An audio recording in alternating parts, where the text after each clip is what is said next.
Yeah. Wake up with coffee and sports. Sunrise glow, listen coast to coast.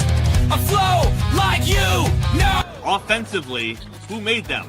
Oh, Patrick Mahomes. Sideline to sideline with plays to show. This network's got the spark. When you put up 300 yards rushing against someone, that you got your butt whooped. I feel like I would have liked to see Oregon Ohio State in the semis, not the quarters. So I think some reseeding is probably where I would change. But they're out of their mind. They're going to do this 3 quarterbacks in a row. Here's the crazy. I just can't take it. Birds keep flying high, fans cheering loud, and one podcast moving through the crowd. Needy boys brawling, no holds barred loud. This wire life never in doubt. Tune into the vibe. That's my bold prediction for the show. Devin Booker, in the next 3 years, he will be a Houston Rocket. Because I still think Seth is still at the top of his game. I do. I think he's right there. Who knows? Maybe. Not this year, but one time soon. Why wouldn't we potentially see Seth and Roman? Tune in the vibe.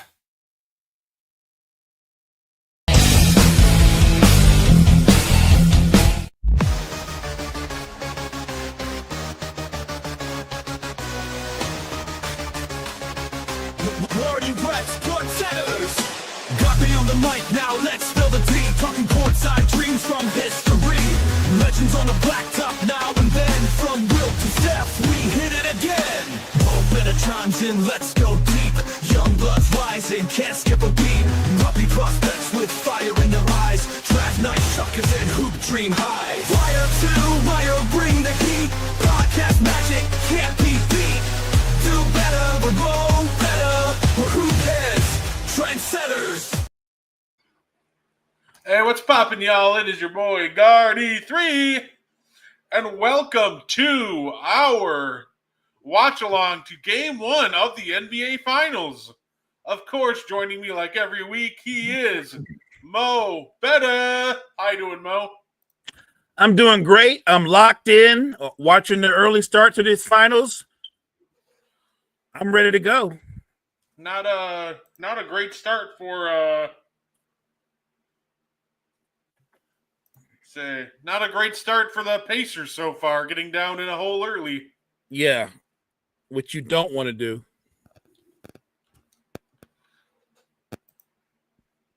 Yeah.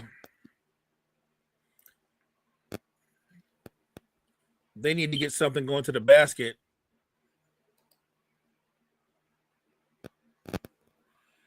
Well, let's say, got to get on the board here. Oh, well, 1 or 2. All right, well, Turner hits 1 or 2. Not you definitely wanted both if you're Indiana right there. Said just a little bit of a slow start for them, which is kind of hard to come back from against this Thunder team. Agreed.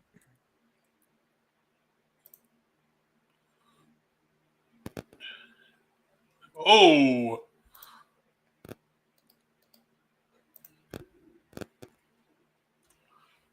Here we go.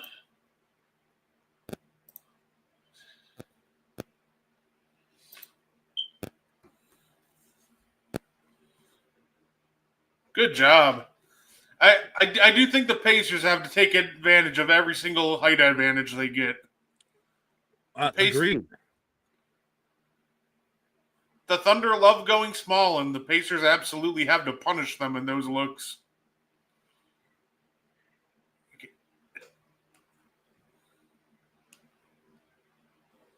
Oh. Yeah, say Carlisle's not happy about that.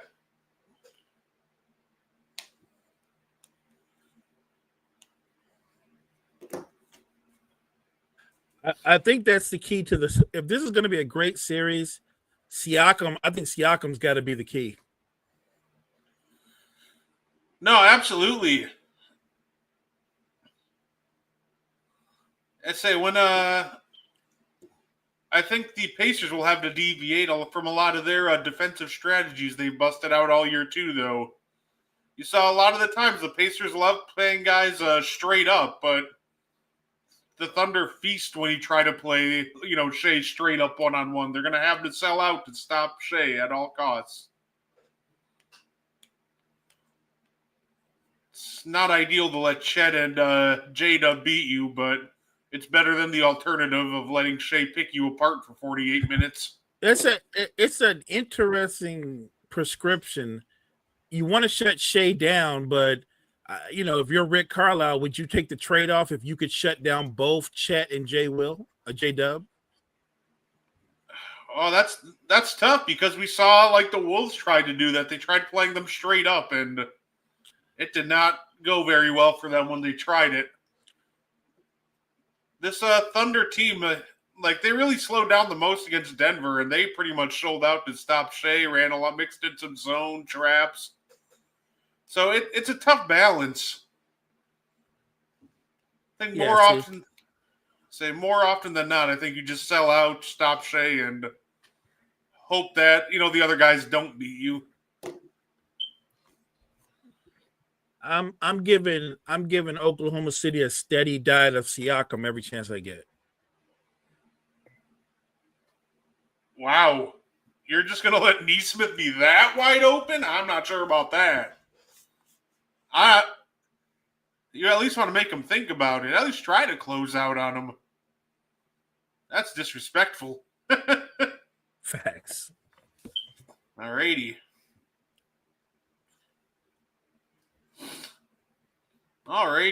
And then, of course, I prepared for some fun stuff for these commercial breaks too, or, we're going to pretty much play a fun little game called You're the GM. And it's really simple. I'm going to present some trades or some fun little off-season scenarios, and you as the GM tell me if you would do it or not. I'm with that. So why don't we start with your Lakers first, Mo? Trade proposal. You're the Lakers, and I'm the Brooklyn Nets, and I call you. I'll give you Nick Claxton. In return, I want Rui Hachimura, Maxi Kleber, a 2028 first-round pick swap, and the 2031 first. What do you think? I think if you value a big who can do what Claxton can do with his skill set, he literally is ideal for what they need, right? He's an athletic big who can run the floor, terrific at finishing around the rim, good rim protector, very good rebounder. Yeah, if you feel like that's one of the major missing pieces, I probably would take that trade. I would do that move. Damian says no. So, wow. Say welcome in, Damian. I personally would. I think that is a piece that the Lakers really need, an athletic rim running center to put next to Luka, and of course, obviously LeBron too. So, and not to mention, since the first pick is a swap, so you still have your first in 2028, and right. It'll just be probably just a little bit later. And of course, the 2031 first is just the price you're going to have to pay if you want somebody as talented as Claxton. Yeah, look, you put Claxton with Luka and LeBron. I think he's a low double guy on a bad Nets team. Put him with Luka and LeBron, he could easily average 15, 16 points a game and 11 rebounds. I think he's exactly what they need. I'm surprised that the Nets wouldn't ask for more, and they might. But yeah, I would love to have Nicholas Claxton as a member of the Nets. You have to remember this, Brett, too. You're not getting Claxton just for this year because this may or may not be LeBron's last season. You're getting Claxton because he and Luka are around the same age. He can finish out his career being a key piece alongside Luka. Let's see, we got Lakers giving up way too much for one player. Okay, and then will LeBron force Claxton to become a corner three-point shooter? I hope LeBron knows that Claxton isn't Bosh. Yeah, well, if they force him to do that, then the Lakers are setting themselves up for failure because he can't shoot. At least not from distance. Oh, exactly. That trade would look terrible if they all of a sudden try to make him like a corner three-point shooter because they'd be like, well, Claxton's shooting like 20% from the field, so Right. And I know a lot of people are like, well, the Lakers should go after Robert Williams. I like Robert Williams, but Robert Williams he's always injured. He's very brittle. I wouldn't feel good about trading anything of value for Robert Williams because I think he's a high risk player in terms of his health. I wouldn't trade anything more than like a protected second for Robert Williams. Yeah, I don't feel good about that one. Right. No. It's never not anything against the actual like talent that Robert Williams is. It's just like you said, you can't trust him to stay on the court. So like the idea of Robert Williams is just better than, the actual player as at this point in time. Agreed.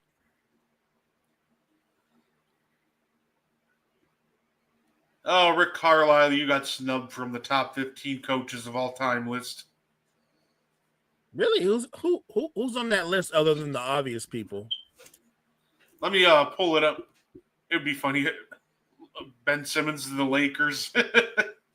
Hey, I'll give Ben Simmons. Don't laugh. Don't laugh. I'll take him. I get it how people could turn and go Ben Simmons and they laugh because you're thinking about where he is now versus the guy that over a 3-year span you could book him for 16, 8, and 8. Yeah, no, I was gonna say he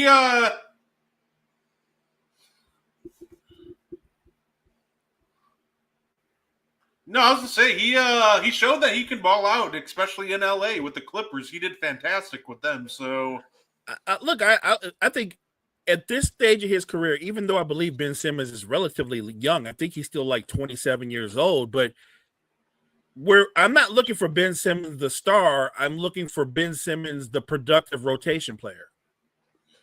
No, absolutely. Yeah, Robert Williams' best attribute is potential. That's a good. He's got line. He's got that Cam Reddish syndrome. Oh God, the Cam Reddish syndrome. Oof. Every year. Well, this team's gonna bring him to his potential. Like, yeah, I've heard that every year since like 2020. But all right. But the 15 greatest coaches when they did that whole 75th anniversary was Red Auerbach, Casey Jones, Pat Riley, Larry Brown, Steve Kerr, Chuck Daly, Don Nelson, Jerry Sloan, Red Holzman, Greg Popovich, Spo, Phil Jackson, Jack Ramsey, Lenny Wilkins, and the guy who he should replace, Glenn Rivers. So I think it's interesting in this way, is that a good example is Lenny Wilkins won a lot of basketball games. He was a terrific coach. I could be wrong. I don't think Lenny Wilkins ever won an NBA Finals as a head coach. Am I wrong? I think he coached more. He coached more. They coached him most games in NBA history, but I don't think he actually ever won one. Let me look. Right. So he was a really good coach, and he belongs in the Hall of Very Good Coaches. But I'd say Rick Carlisle's track record. If you look at Rick Carlisle as head coach of the Pistons, Carlisle, he does have one. With who? Wait a minute. The Sonics, right? Yeah. Okay. Yes, he won that title with Gus the Wizard Williams, Dennis Johnson, Downtown Freddie Brown. Okay, so he has one, but I don't think his overall coaching resume is better than Rick Carlisle's coaching resume. I don't think Doc Rivers' coaching resume is better than Rick Carlisle's coaching resume. No, at this point, I don't think Rick and Doc are really necessarily all that close. Because especially if you look at like who they made the final, because now at this point they both have 2 finals appearances, but to me, comparing the teams is like night and day. Like Doc making it twice with that Boston Celtics team compared to Rick Carlisle coaching this Pacers team to a finals, to me is a stark difference in. No, we're on the same page. Look, I think Rick Carlisle's underappreciated, I guess, in the aisles of time. But like I said, when he was a young coach, the Pistons were really good. They were contenders they were in the conference finals a couple of times, and then the Pistons made a move to upgrade. It happens. They hired Larry Brown, right? And and Larry Brown led them to a title. But look at what he did in Dallas. Look at what he's doing right now with the Pacers. I just think he's underrated in the bigger picture. I get it. It's not easy to be in the pantheon of greatest coaches of all time, but I think he's an underrated coach. No, absolutely. Let's see. We have can't have Toppin and Turner on the floor to give up offensive rebounds. It's fair, but this Thunder team is really tough in that regard because regardless of who you have on the floor, you're going against either Chet or Ihart. So those are some really tough guys to keep off the glass. I said before the series started, Miles Turner would have to rebound a lot better in this series than he did in the Knicks series. In the Knicks series, I believe he averaged less than 5 rebounds a game. No, absolutely.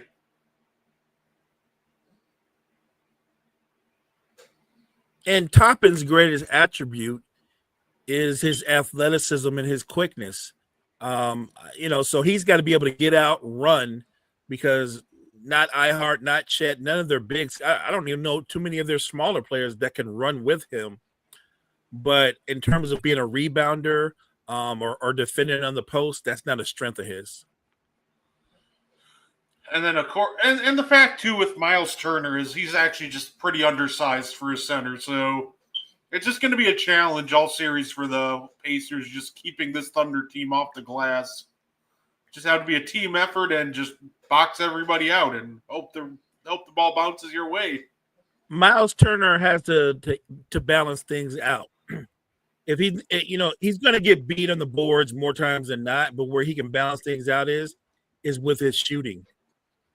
He's got to shoot the ball. He's got to be effective in stretching the floor and helping open the floor up for Halliburton, open it up for Nembhard. Even when Benjamin Mathurin gets in, because Mathurin is more of a scorer than those two guys, it helps if the floor is more opened up and spaced out to where he can attack. You're right. They have to gang rebound because they're the smaller team in terms of if when you look at big to big, they're clearly smaller. But they've played this way all year long. And if you go back to the Knicks series, one of the reasons why the Knicks were right there is because between Karl-Anthony Towns and Mitchell Robinson, those two guys averaged 22 rebounds per game in that series.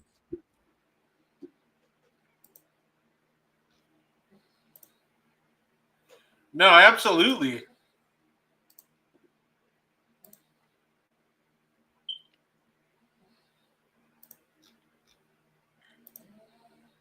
I think where Halliburton might struggle is it's not when he's got the ball in his hands, it's when he gets off the ball, because Lou Dort is basically going to face guard him and guard him like he's a DB and Halliburton's a wide receiver. He's not even trying to let him get the ball back. So I think Halliburton's got to be a lot more aggressive when he has the ball in his hands. I think they also need to take advantage of when Ihart's in the game. One thing that there's not many players that you can actually attack in the drop coverage if you're facing the Thunder because they're very switchable. But one guy that you can attack and drop is Ihart. Because they don't want to bring him up or have him switch or anything like that.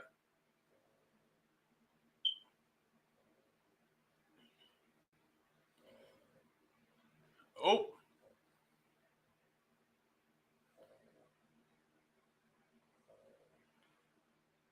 I'll say, of course, I say you don't want to switch him out, and then he has like his best rep on the perimeter all season. But right, I think the point still stands because that's where a lot of like Anthony Edwards' best offense came from, is attacking Ihart in the drop, and so. But they seem to be more willing to let him out onto the perimeter so far. So we'll see how this goes. Yeah, Halliburton's got to be more aggressive. Right now, they're playing him for the pass because he's not looking to shoot. He's got to be aggressive.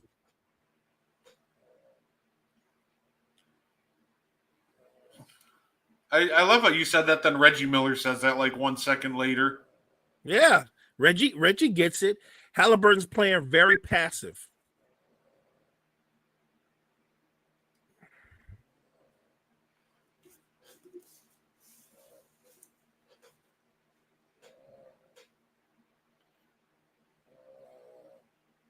dude, you're wide open.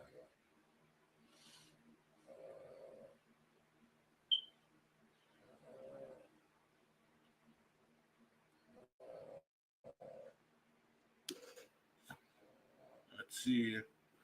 Win or lose in the finals, is Pascal Siakam a Hall of Famer? Mo, what do you think about Siakam's Hall of Fame case so far? Right now, today, he's not a Hall of Famer. I think he's really good. I think he has an opportunity if he adds a few more things to his resume, like maybe make a couple of more All-Star teams, maybe an All-NBA team. Right now, though, I don't. Unless the only way he's a Hall of Famer right now is if they do that thing that sometimes it annoys me, where they go, "Well, he did this and that in international basketball." I'm just judging him on his NBA career. His NBA career says no, he's not a Hall of Famer. No, fair enough.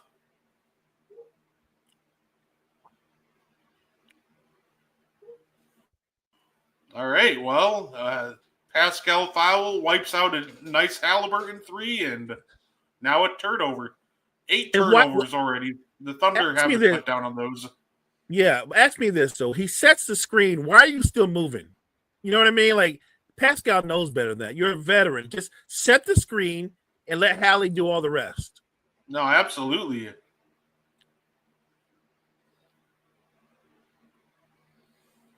If you're the Pacers, well, you got to be somewhat encouraged because you're playing pretty poorly right now with the 8 turnovers, and you're still only down 4.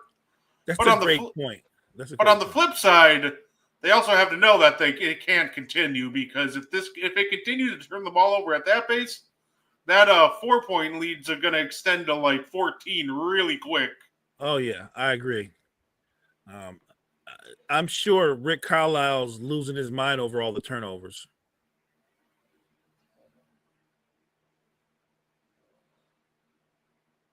Say, Kyle says not a Hall of Famer. I don't think so either. I don't think he's there No. yet.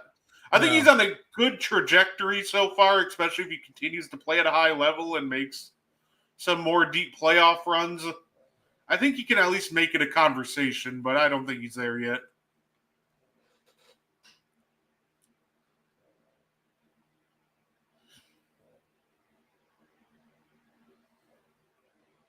How many times has Siakam made the All-Star team? 3 times? 4 times? Yeah.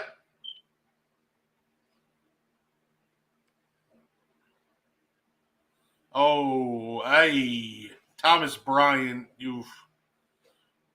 That's right, Tony Bradley's here, because I was going to say I'd rather have Bradley in against iHeart.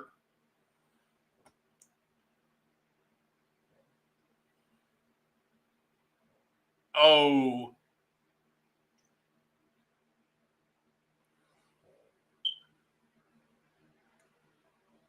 You can tell some of these guys on both sides, especially on the Pacers, they're playing really tight. I'm just excited, Mo, for the post-game presser to listen to Rick Carlisle gas up another like random player who didn't play. Like last round, it was just every time it was just like, oh well, Precious Achiuwa, and he kept talking about Precious. I'm seeing if he tries to do that again this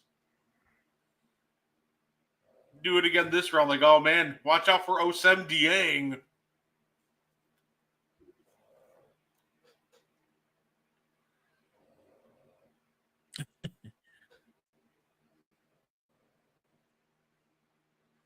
Yeah, this defense right now is just absolutely swarm. And I think that kind of showing you why that you just cannot play him straight up. He's just too good at creating space. There's been multiple shots so far that he's missed, but you can't bank on him to keep missing those. He's just creating a lot of space, especially on these step backs. I'm sure Rick Carlisle in the huddle was looking at Siakam and going, when you catch the ball 15, 16 feet from the basket and you've got Caruso on you, don't put the ball on the floor. Mm-hmm.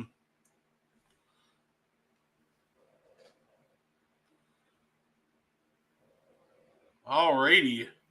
Want to play another game of would you do it if you were the GM? Let's go. All right. This one, I'm kind of curious what the chat's going to say because I already kind of feel like I know the answer to this one. I made this because there's rumors that the San Antonio Spurs are all of a sudden interested in Kevin Durant.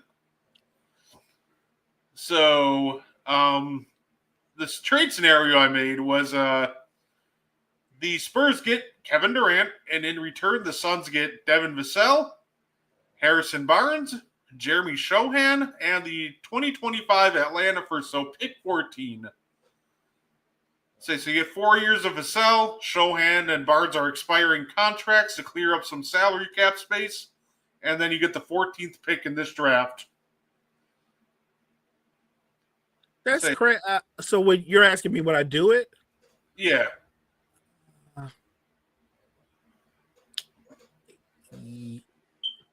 I wouldn't do it. I don't think Kevin Durant is worth it. I wouldn't do it. No, say it. No, say that's fair. Obviously, Kevin Durant. It's interesting because he's kind of risky because he only has 1 year left on his deal at $54 million. Then he's a free agent, so you have to pay him again. Right. So the Spurs should just have to ask, one, would you be able to retain him? Because obviously you don't want to send out young assets if you can't retain him at the end of the year. But the upside is obviously Kevin Durant still plays like a top 15 player in the league. And half the time he's easily creeping into that top 10 category. So it could give a great short-term boost, but obviously you have to give up a decent amount of long-term assets to get him. Yeah, I wouldn't do it because I think that when you look at the Spurs, you've already got Wemby. Castle is nowhere near what he's going to be. De'Aaron Fox, and you've got the number 2 pick in the draft. I don't need Kevin Durant. I think they're going to make look, you can't predict injuries, but barring injuries, the Spurs are out now going to be in the playoffs. And it's just a matter of how good they're going to be in terms of when they get into the playoffs. But they're going to be in the playoffs. And if they don't make a trade and they hold on to that pick and they use that asset, they're going to be that much better. So I get the attraction for Durant, but he's not a solution to them. If you add him, you can't predict that he's going to take you to a finals because I don't think he's going to be your best player. He might help you and he might be a good closer, but he might not. I think people forget he is 37 and he's put up some numbers, but like I said before, when was the last time Kevin Durant went on a deep playoff run? And I already know the answer. Exactly. That was the last time he went on a deep playoff run. I think people need to pay attention to that. It's not that he's not still playing at a high level and he's had a superstar career. Right now, today, I'm talking about right now, today, Brett, I don't view him as a superstar. I got you. Let's see. So basically what you're saying is Spurs going to stay in a rebuild. And I wouldn't mortgage my future for KD, who doesn't guarantee a title. Okay, so it sounds like that we're not sending KD to the Spurs. Well, I'm not. I'm sure somebody in the chat would, but they're not. What rebuild? If Wemby doesn't get hurt last year, they probably make the play-in, right? If he's not injured, they at least make the play-in. And if you're telling me a full, healthy Victor Wembanyama to go with De'Aaron Fox, to go in with Devin Vassell, not to mention Castle and the number 2 pick, that they're not already better than the Grizzlies, probably better than the Timberwolves, probably better than the Mavs. Are you crazy? No, that's fair enough. And no, the chat agrees with you. That's why I said it looks like we're 0-4 on the Spurs acquiring Durant. Obviously, I also have another Spurs trade, but this one's a doozy. Oh, I want to see this one. Because obviously the Spurs are also rumored to be in the running for Giannis. Oh, right. So let me pull up my Giannis to the Spurs trade. Now, obviously, I think when we're talking about a Giannis trade, that's going to be an absolutely like game-changing haul for a game-changing player. So, just all uppercase no from Damien already. Really? So, I got Harrison Barnes. Now, obviously, I put Keldon Johnson in here, but you can flip him for Devin Vassell if you want. I don't think the schematics really matter on that one because they both work in this trade. Blake Wesley, Julian Champagne. So those are my salary fillers to match the Giannis salary. Right. Now, here's where this gets fun. 2031 first rounder, a pick swap with Sacramento coming back to the Bucks.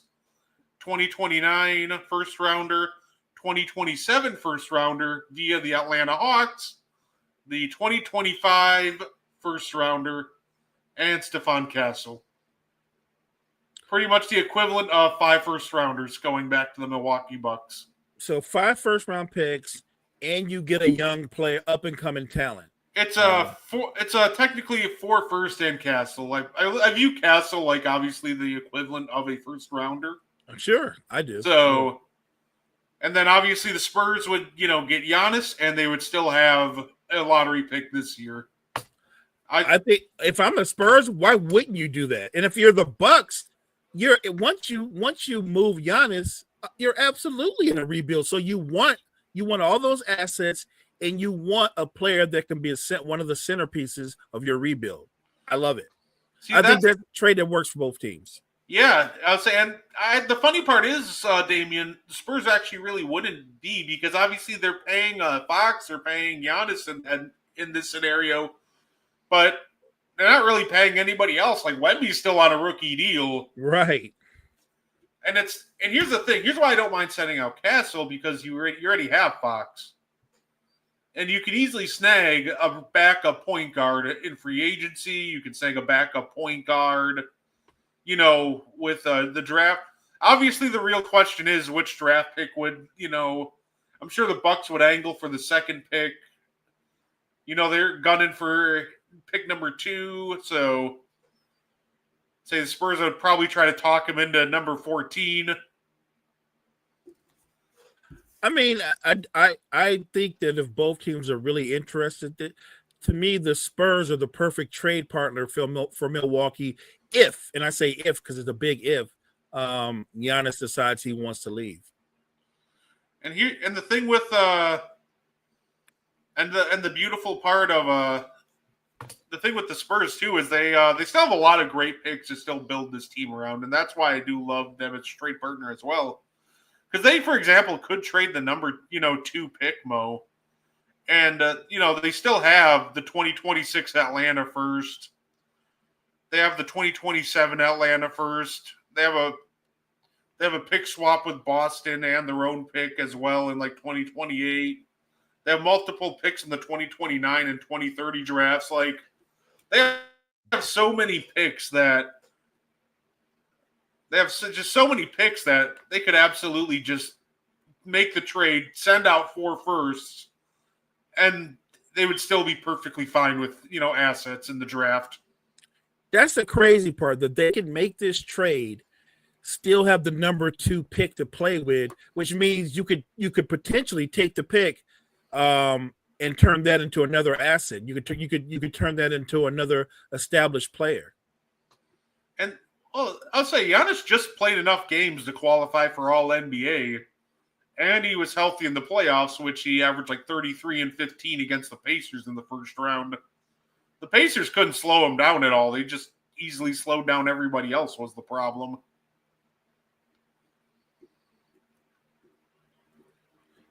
I'm not sure what he's looking at. That's an obvious foul. What are you talking about? Hey, you know how it is. It's you never, if you're a defender, you never commit fouls. Right. I get you're a great defender, but you really wanted your coach to take a look at that? Really? Come on. I do love I do love it when defenders do that. It doesn't matter the sport. Like, like that, or in football when like a quarterback will make the most obvious like holding or pass interference, and they'll just be like, Aggressive Alex Caruso is so much fun. I think Caruso and Ihart kind of gave Oklahoma City an edge that they needed. This guy's got to, that's what Siakam's got to do. Don't wait for them to set up, just attack. If he does that more than just walking into it, he's going to give Ihart a problem. He's too quick for him. No, absolutely. And I'm still waiting for Halliburton. I mean, he's not on the floor now, but he needs to be more aggressive when he gets back in. Nobody has to tell Mathurin to shoot. Now, you never have to worry about whether he's going to shoot or not. He's shooting the ball. Oh, yeah. No, Mathurin's just always – he's always thinking about shooting. But he's got to use his size, bully some of them smaller guards.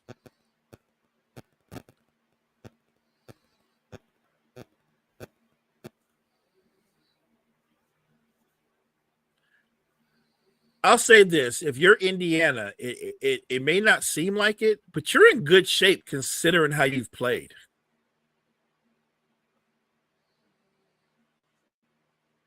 Let's see. Although the fear could be they're up 10, and right when they're up 10, they go on one of those 15-4 runs.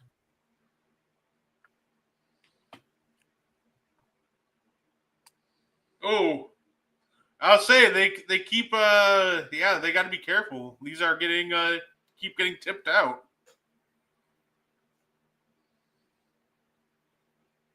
Corner. Oh no, I think that's the biggest challenge sometimes with the Thunder team too. Is like I'm looking like, oh, you should probably just send this pass to the corner, but also I'm like, wait, Caruso's probably just waiting for him to try to send this pass to the corner.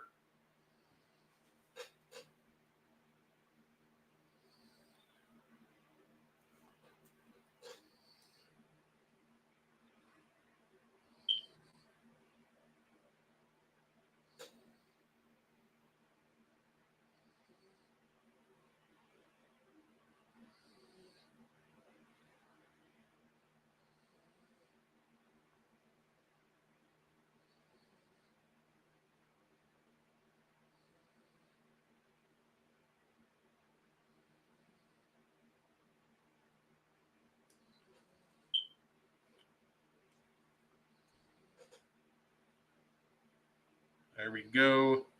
Good hit.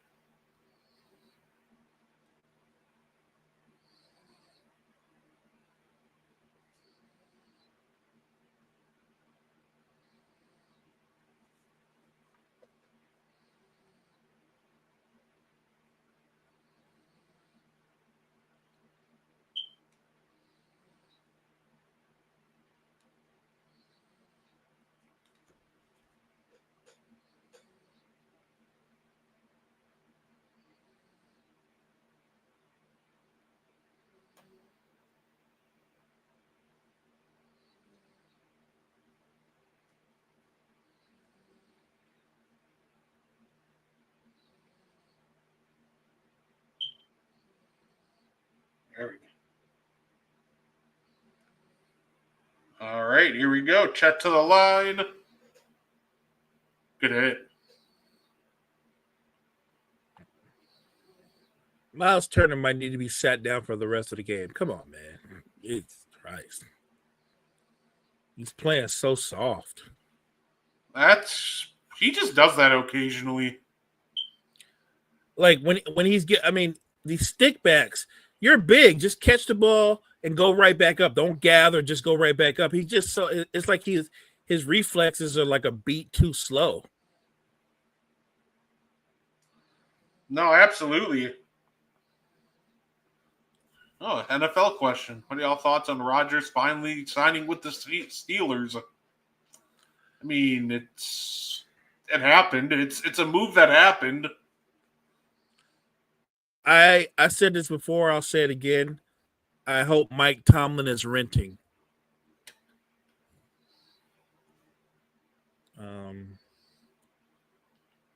Unless they're going to have a really quick offense like Chip Kelly style where Rodgers as soon as the ball is snapped, he's making these quick reads where he's throwing little 6-yard slants, post. You're playing behind one of the worst offensive line in football.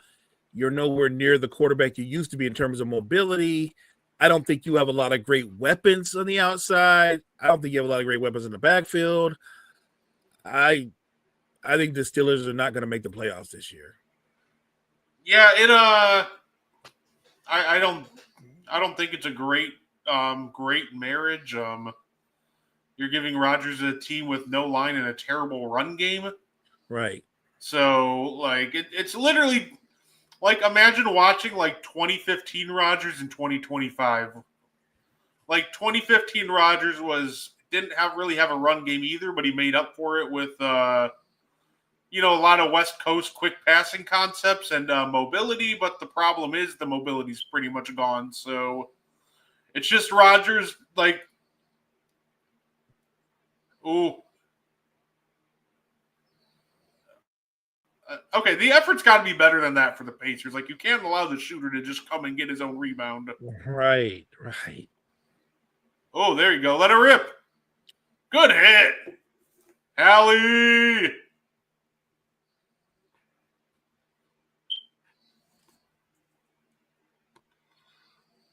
When the Steelers face adversity and Rodgers starts to deflect the blame, that's coming. We all know it. That's coming.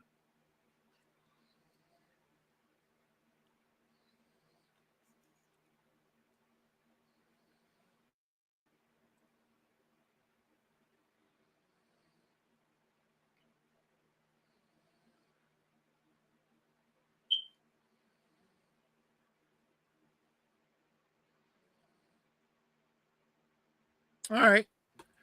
I'm a tip my hat to the Pacers because they showed a little heart. They fought their way back. I like that. I like that a lot. No, absolutely.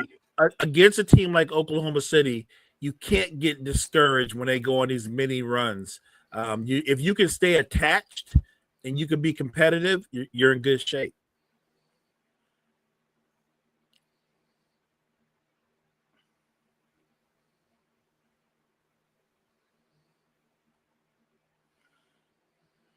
Alrighty. So, want to play another round? I'm actually happy that Kyle's in here because this next one. Oh, it involves the Celtics, huh? It involves the Celtics. It's not the trade that I was talking about, right? It's not Jaylen Brown's not in this trade, is it? No. Okay. It's going to be tough in Pittsburgh without Najee. Well, it would have been tough with Najee. Like, what did you say with Najee Harris? Najee Harris is a jag. You can find a Najee Harris at the local rec league. There's Najee Harris's all over the place. All right, say Kyle, I need you on this one. You ready? See, here's the tough part. We're sending out Derek White, so 28 years old. Fine, I'll take Wendy for Peyton Pritchard. I'm sure I had to twist your arm on that one. Funny. So we're sending out Derek White, but you're going to get back Isaiah Stewart, Bobby Clintman. Those are 2 salary fillers. The real fun part of this for you is you get Jaden Ivey and 2 firsts. Obviously, the risk with Jaden Ivey is he's still developing and he's going to need a new contract, but you can get him cheaper, most likely, for Derek White. And you can either flip Isaiah Stewart or he can, continue to groom him to be more big man depth for you.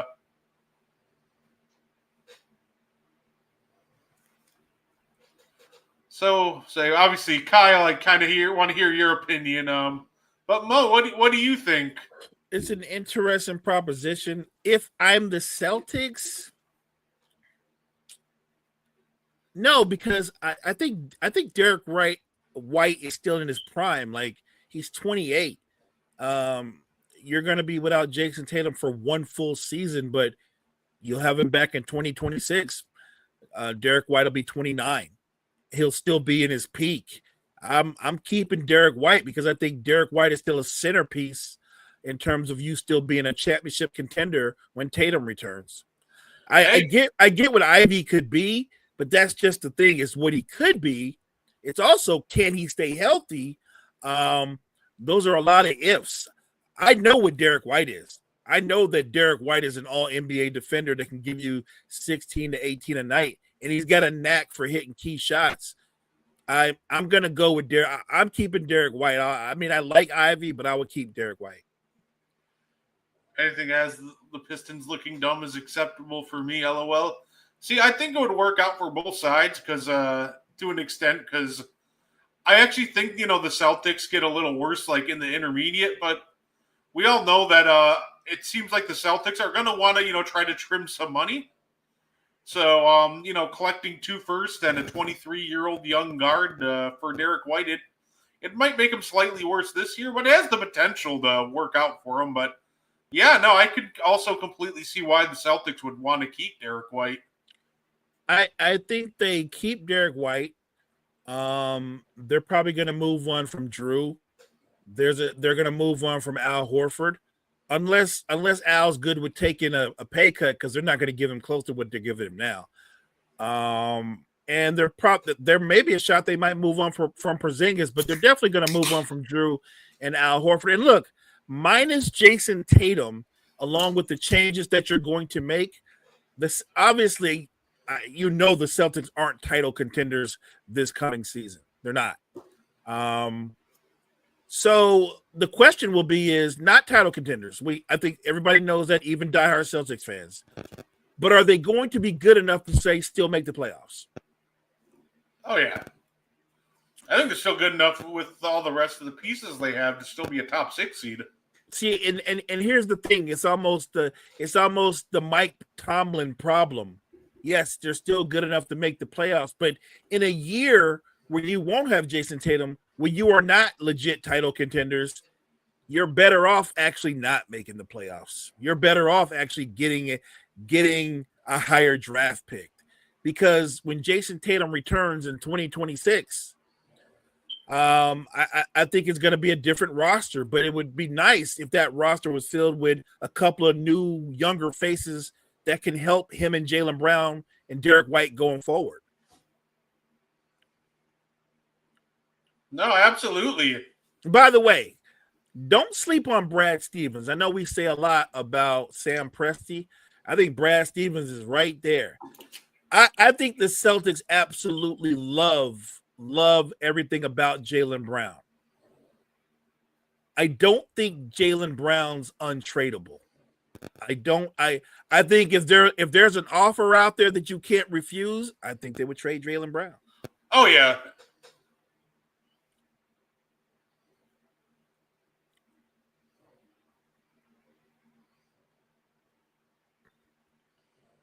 Pacers got to knock those down if they want to stay in this game.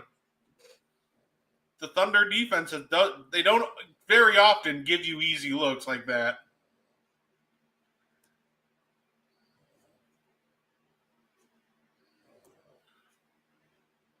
That's what's frustrating right there. That's a good example of it. Okay.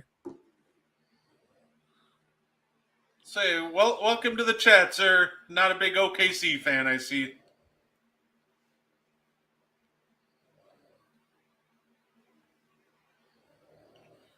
Say, well, this is going to be huge for Indy. Be aggressive, get to the hole. You got the bonus with 5.5 to go.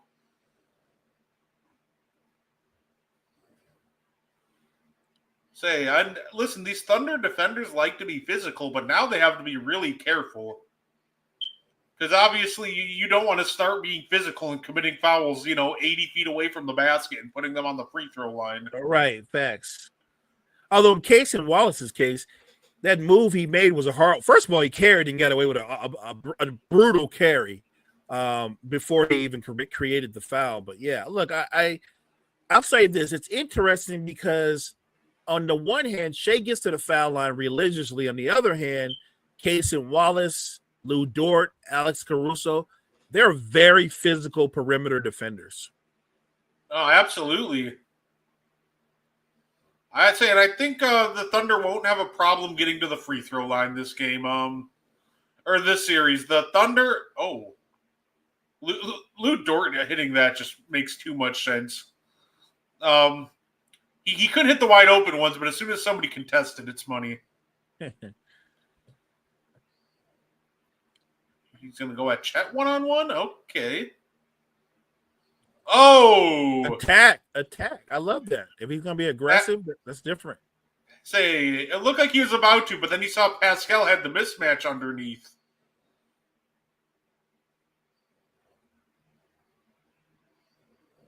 Offensive on Turner. Turner is completely out of rhythm on both ends of the floor. Say, Turner, get ready for the trade machine, buddy, if you keep playing like this for the 18th season in a row. Look, he's got, I mean, he got Just brick, like he got straight up butterfingers. I mean, come on, Turner. What a terrible foul. A 14 turnover. I don't understand how this is only a 7-point game. I think that says a lot about how good Oh no, 15. I think that says about how good the Pacers are too, but they're playing horrible, Brett, but they're still staying close enough. They're still staying connected. Like Miles Turner looks a lot like Karl Anthony Towns out there just grabbing people. Yeah, I mean, some of these fouls are just terrible fouls. The Pacers, they're showing some great transition defense, but even your great transition defense is going to falter at some point if you turn the ball over 15 times. Caruso got away with a foul. Okay, who's ready for another fun trade proposal that it cooked up? Let's do it. This one, to me, is a very fun, and I think it benefits both sides. It's funny because at first I made this as a joke to like mess with Cottrell, but then I was like, actually, you know what? I kind of like this. Everybody wants to mess with Cottrell. So this one is going back to the Orlando Magic received Darius Garland and Isaac Okoro. The Cavaliers in return, salary filler is Gary Harris, Jet Howard, and Corey Joseph. They also received Jalen Suggs and 2 firsts. So you get the defense you need next to Donovan Mitchell, and he can give you some extra playmaking. And you get 2 first-rounders that you can move for even more pieces down the road. So if I'm the Cavaliers, as much as I like Darius Garland, and I do like him, I think you do need to balance out their backcourt. Suggs would balance out Mitchell because Suggs is a great defender, and Suggs is capable of giving you 15 or 16 points a night. So I like that he brings the toughness, and he can still create offense as well. And if you're the Magic, you get a point guard that you desperately need that can generate offense for himself and others in Darius Garland. No, absolutely. Yeah, Dort. What's up, Gene? Yeah, if Dort keeps hitting these threes, it is a really bad sign for Philly. Just for the record, Dort's not open by accident. Indy's playing the percentages, and right now it's killing them. But let's keep it a buck. Lou Dort doesn't normally shoot this well. The funny part is, like, the first 2 threes he took, they left him wide open and he bricked them. It was only like the final 2 where they actually started like contesting them somewhat, and now he's hitting them. Right.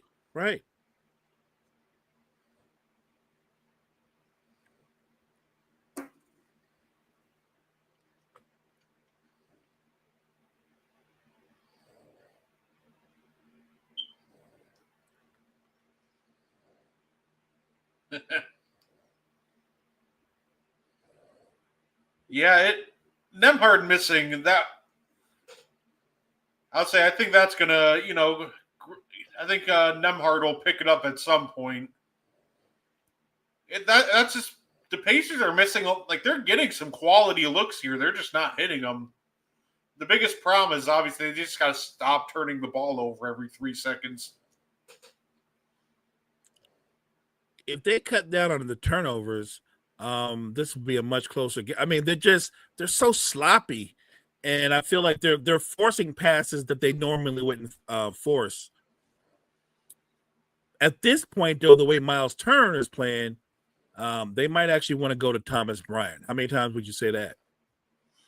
Yeah, I like I said, it's too bad he got hurt because I think Tony Bradley could match up decently enough with IR, probably better than Thomas Bryant. Well, he's bigger and more physical, so I agree. Oh yeah, let's see. Look at Rick Carlisle. You can tell Rick Carlisle's like, let's go.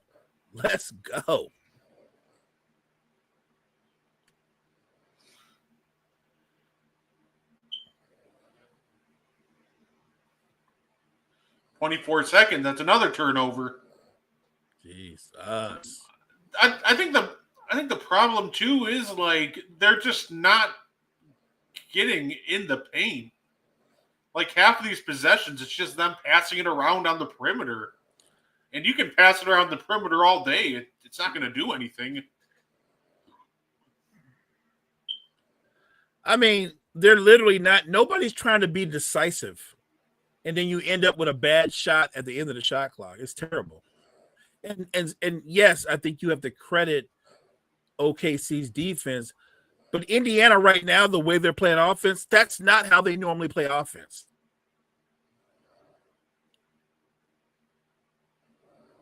I'll say good job, Neesmith, for taking that charge.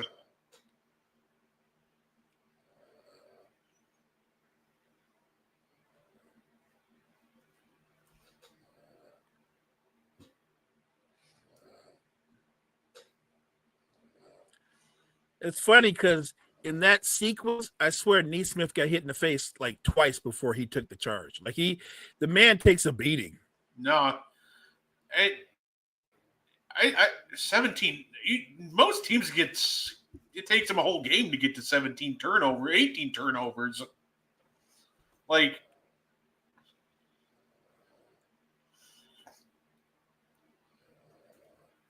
maybe PJ McConnell can give them a spark. He's been pretty solid.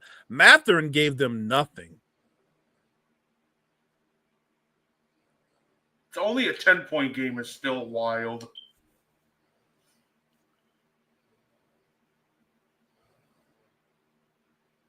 And there we go.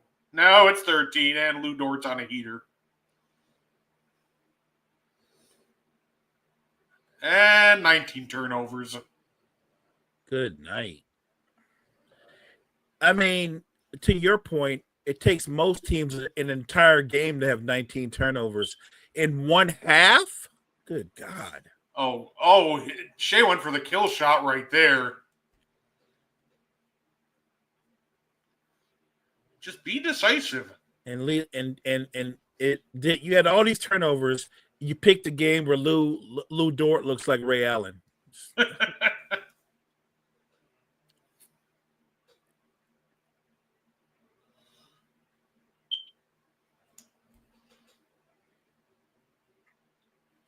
I don't want to see Toppin take any more threes. No more. Please. TJ McConnell at a 3. That's a decent sign. If they could stop. Oh, I thought he was going to let that pull that. Okay, Nembhard corner 3.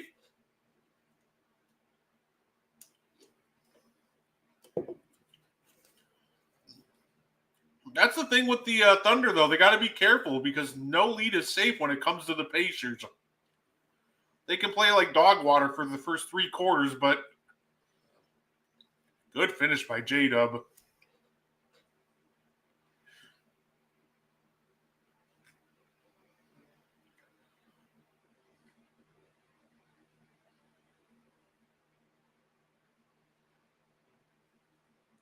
All right, good hit, McConnell.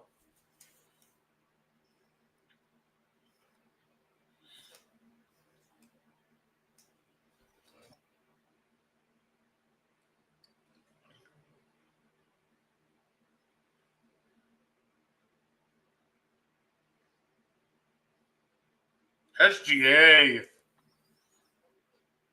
That's what he does.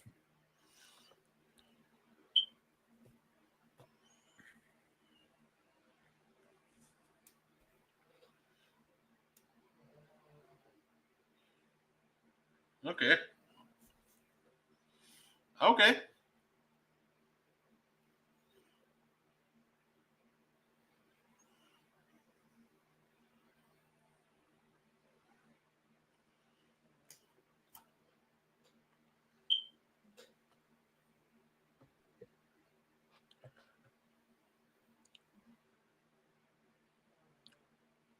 At least McConnell's being aggressive. Yeah, no, honestly, like I respect it. Like somebody's got to be aggressive.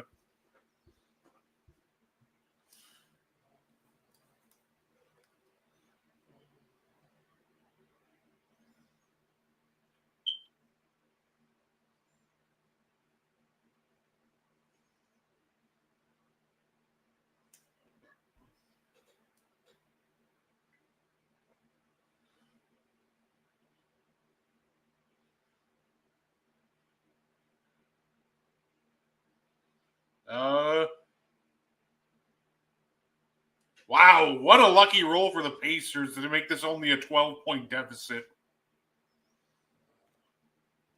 Wow.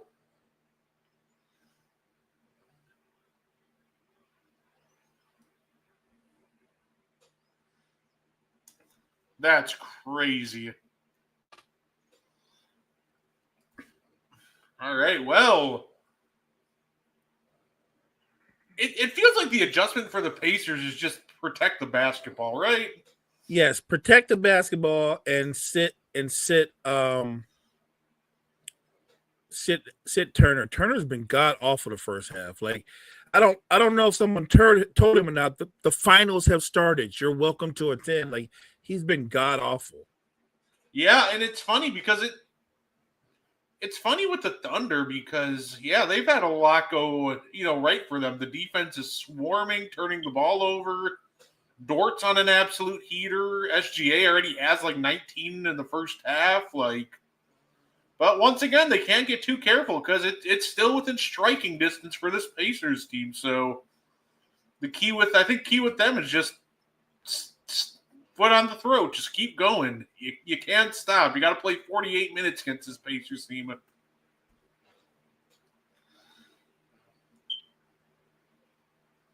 And that's a tough ask. Look, Oklahoma City just hit you in waves, and their defense is so good and so connected, especially their wing players and their bigs, because they all show and recover, and they're just connected. They're vocal too.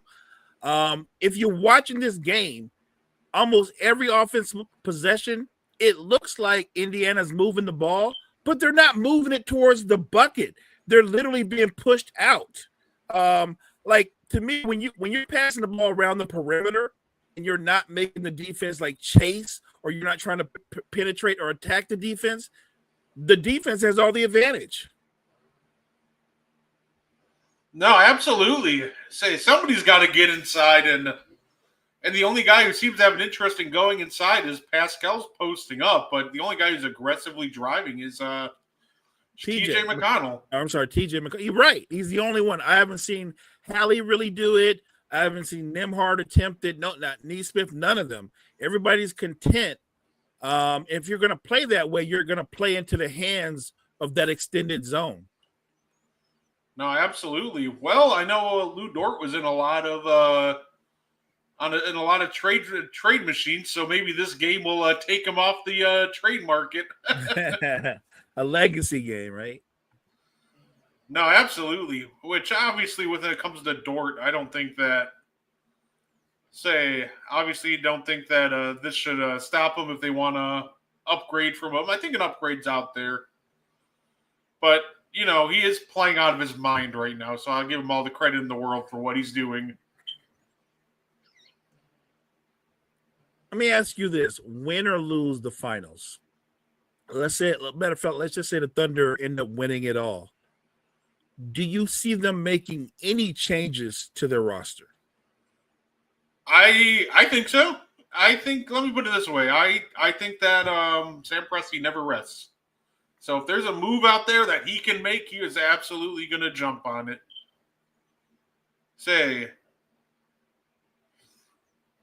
In fact, That is actually one of my trade machine ideas. Is the Thunder try to get even better, Mo? Now, I'm not trading iHeart, J-Dub, Shea, Okay. crazy. Yeah, those Not- guys are safe. Okay. Ironically, though, the trade I had lined up was with Lou Dort before the Legacy game started. So, Lou Dort, Nikola Topic, a 2026 protected first rounder that they received from Utah, and a 2027 protected first rounder from Denver, going to the Brooklyn Nets for Cam Johnson. Wow. I'm a big fan of Cam Johnson. I am. And I think that he's not quite the defender Lou Dort is, but he's a terrific defender, but he's a much better shooter. He actually, this season, he's showing you he's more than just a shooter. He's putting the ball on the floor. I think Cam Johnson is going to be a highly sought out player this offseason. Yeah, look, if I'm Oklahoma City and I know that I've got J-Dub, Case and Wallace, Caruso, and SGA is a solid defender, yeah, I think Cam Johnson overall is an upgrade. Yeah, and obviously, say you lose Dort, but like you said, you still have Caruso, Case and Wallace. You still have a ton of elite defenders on that squad. And then I think the fun thing for the Brooklyn Nets is obviously you get the 2 firsts, but you also get Nikola Topic, who is a lottery pick just this past year. He's been out the entire year with injury. But once again, if you're the Oklahoma City Thunder, you already have, Case and Wallace to back up, to play backup. You have iHeart. You can run an offense through for stretches. I think he's expendable. And I think he's an intriguing trade chip. So I agree. Yeah, that's my idea for the rich getting richer. Win a title, don't settle. So let's flip it around then. When you look at the Pacers, do you think that they tinker with their roster construction at all this offseason? No, and by the way, I believe Miles Turner is a restricted free agent. I was gonna say, yeah, I think if there's a deal to be made with them too, that I don't even bother putting Miles Turner in any more trade machines because he's just immune to trades at this point in his career. But yeah, no, it's so tough with the Pacers because I think obviously if there's a move to be made, you go for it. But at the end of the day, I think everybody's under contract for another year. It's obviously it's going to be very tempting for them to just run it back. Yeah, and look, they've done a lot. And if you look, they're a deep team, a versatile team. But I do think it's sometimes that which I'd be willing to sacrifice bodies for a better player, if that makes any sense. Yeah. You know what I mean? Like I like Aaron Nesmith. I think you like Nesmith. I like Nembhard. But they're in some ways they're very similar. It would be nice to have another starter in the starting lineup who can create for others other than Halliburton, just to take some pressure off of him. Yeah, so your only big free agent this upcoming offseason is just Miles Turner. Otherwise, it's pretty much their bench guys like Isaiah Jackson, Thomas Bryant, pretty much their end-of-bench guys who probably shouldn't be playing that many minutes anyway. Right.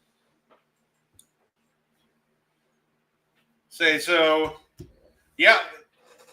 No, I would love to see them add another creator on the perimeter if I were Indiana. I said the problem is once you get that ball out of Tyrese's hands, there are guys who are willing to create, but that doesn't necessarily mean you want them to create all that much. So, Pascal's a great option as well, but he is. They're I've heard the conversation that these two teams are built similar, kind of, but not quite the same. SGA and Halliburton are both the heads of the snakes of their teams, but they're different players. SGA, I know they list SGA as a point guard, but when you watch him play, he's a 2 guard. He's a two guard that just happens to handle the ball more than most point guards, but he is a two guard. When you look at Halliburton is a point guard. He looks to facilitate before he looks to score. He's a real point guard. And then their second best player to me, I think is obviously Siakam and an OKC. You can flip a coin. Some people will say Chet. I'm going to say right now today, I think it's J-Dub. But I think the separation goes when you go to the third best player and the fourth best player, because I think Chet is better than anybody that's coming after Siakam. Like, who's the Pacers' third best player? Most people would say Miles Turner. I think Chet is better than him already, right? I think Cason Wallace is underappreciated how good he is. We almost forget what Ihart can do. He was nearly a double-double guy throughout the regular season. They're so deep. And then you get a guy like Alex Caruso who can clamp down defensively, but can be sneaky effective offensively as well. So I think they're similar, but there's a separation. I think the Pacers have a much smaller margin for error because the Thunder have a lot more firepower. No, and that's fair enough. It almost just feels like that at the end of the day, the Thunder are just like the upgraded version of the Pacers. Like that, I like that. I like that. Like, the Pacers, like the Thunder have everything the Pacers have, just like the better version. So what you're saying is, and I'm just joking, Pacer fans, but what you're saying is the Pacers have the Kroger brand chips, and OKC is working with the bigger name brands like Doritos and stuff. I'm just saying, the Pacers to me are a terrific basketball team, but I like your analogy. I think Oklahoma City is what they are, but even better. So yeah, and that's why I said before the series, just to make this a great series, which me being the fan that I am, I want that. Siakam and Halliburton have to be special. Yeah, no, absolutely. With I'll say I by the way, I went on Twitter and I'm getting a lot of likes on a comment because somebody made an Amari Stoudemire appreciation post, and somebody went until he ran into this man and showed a picture of Tim Duncan. I'm just like, brothers, that kind of like gave Timmy the work in like every matchup. Like, not a great comparison there. Now we both agreed Timmy was the better player, but when Amari Stoudemire was at the height of his heights, he was one of the few guys that was a bad matchup in terms of Tim Duncan stopping him. Tim Duncan had a hard time trying to stay in front of Amari Stoudemire. Just Amari was too quick for him. Like, I think what gets forgotten about that Suns team, they were playing small ball back then when nobody was. Amari's a 4, but on that team, he played 5. Marion's a 3, but on that team, Marion was the 4. They played small. They just were ahead of their time. No, absolutely. So I don't think any center can before any injuries. There's no center in basketball that can stay in front of a prime Amari Stoudemire. It's an unfair matchup. No, absolutely. It's too bad he had to suffer through some bad injuries that started zapping him of his athleticism. Another guy I would love to see stay healthy is Chris Webber. As soon as he suffered that injury in like that 04-05 season, that was just the beginning of the end. Yeah, what was that? It's called microfracture surgery. Like, I think Amari had it too. And you can tell when they come back, they can still play, but the explosiveness is gone. No, absolutely. It's funny, Mo. Like, I was trying to do like the trade, like, having fun with the trade machine for the 76ers. I just don't know what move they'd want to make. Well, I know what move they want to make, but I don't know if they'd be willing to sacrifice what it would take to make the move. Because, like, we know that, Daryl Morey's style is big game hunting. All the time. But the only way they're doing that is if you get rid of Paul George in a trade. And the only way you're getting rid of Paul George, Mo, is if you're attaching that first from this year, that number 3 pick, or a future first. So I guess my question to you is, Mo, is how far would you be willing to go to get rid of Paul George? Like, are you willing to attach a future first, or would you be desperate enough that you'd consider attaching that number 3 pick in a deal? I'll go you a step further. I'm desperate enough to buy him out. I'm that desperate, but I'm not giving up that number 3 pick, because what should happen is Daryl Morey should get fired. The new GM should be smart enough to draft Ace Bailey, because that's the smart move. You make Bailey, Tyrese Maxey. What's the young man from Duke that got injured, but he was sensational before he got injured? McCain. McCain. Those are your centerpiece players. You build around those guys. I'm buying Paul George out.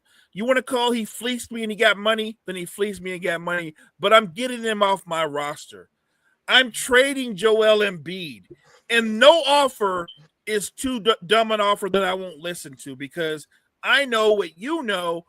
It's just a matter of time before he's hurt again. So I know he doesn't have the value that he had the year he won the MVP.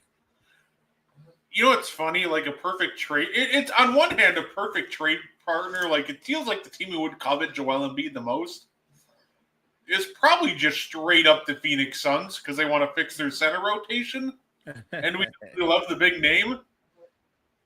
But that either requires like acknowledging that either A, you're getting Kevin Durant back, or B, you're gonna take a package of probably not so ideally great players. Because like once you get past like Durant and Booker, it's just it's not great. It's bad. And look, all I know is we talked about this in the morning show. Phoenix just hired a new coach. They've got a new coach. But look at where their franchise is, Brett, in terms of roster construction and what they're able to do or not do in the offseason. They don't have any money. They don't have any picks. And you hire a new coach who you know damn well is going to be the coach of a team that doesn't make the playoffs. And I've said this before in a joking way, but I'm dead ass serious. They're a lottery team with no lottery picks. Your best bet, trade Kevin Durant to Houston, get your picks back. And I'll go a step further. I'm a big Devin Booker fan. I think you're a big Devin Booker fan. Devin Booker's 30 years old. Let's be realistic. He's not going to be part of a rebuild. He's 30 years old. By the time you're done with the rebuild, he's going to be out of his prime. He will never be more valued to you than he is right now. Just bite the bullet, accept the fact that you're going to have to rebuild, and trade Devin Booker too. Because the one guy you can't trade, and it's not because he's got a no-trade clause. If he didn't have a no-trade clause, nobody on this earth is trading for Bradley Beal. Yeah, no, absolutely. Yeah, so it's funny because at this point, if they can even get like salary relief and like one playable player that can play at like a fast pace, it's probably just an upgrade than what they're getting from Joel Embiid next year. And it's funny to say that because I think Joel can still be a great player, but as the 76ers team gets younger, just the play style just doesn't seem to fit anymore. Isn't that funny? Because I think they want to play faster. But this current version of Embiid, he can't play faster. He needs to come up and do his thing in the half court, which, by the way, I still think when healthy, he could be a dominant player. But I think that if he's going to be part of your team on the Sixers, I don't think he can be your number one option. Not if you want to get the most out of him in terms of saving his body and sustaining him. I think he should be your third option behind Maxey, behind Ace Bailey, even behind McCain if you have to. Like in my world, where we're a playoff contender, Joel Embiid is averaging 20 points a game and 11 rebounds, and he's playing 30 minutes a night. Yeah, no, that's fair enough.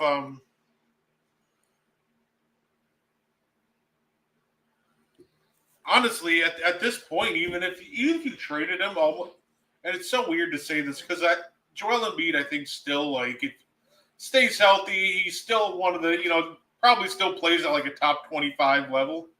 Like he's still just such an incredible talent. I think he can still reach that, but yeah, it's just weird to think about the fact that they just might be best off trading him just for even just salary cap room.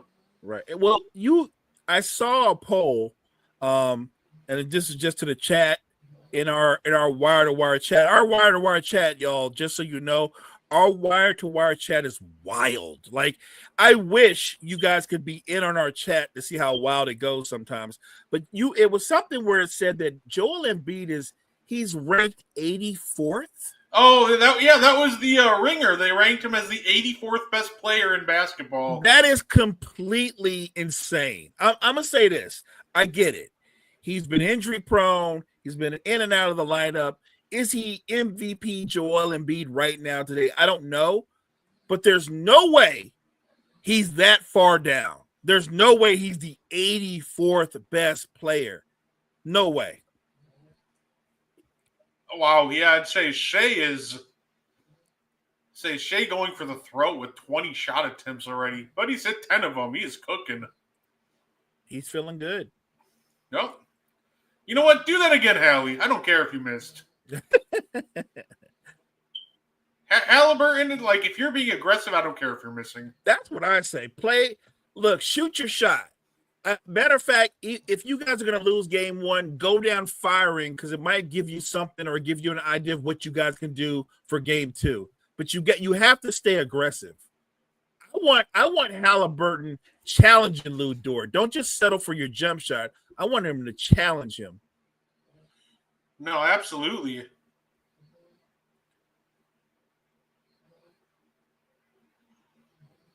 Good take by Cason. Cason Wallace is so good. That guy can start for a lot of teams. By the way, you know what the funniest trade rumor I heard for Kevin Durant was, Mo? And this is the funniest thing ever to me. Let me guess real quick. Not the one with him going to the Knicks, right? No, that. So which one did you hear?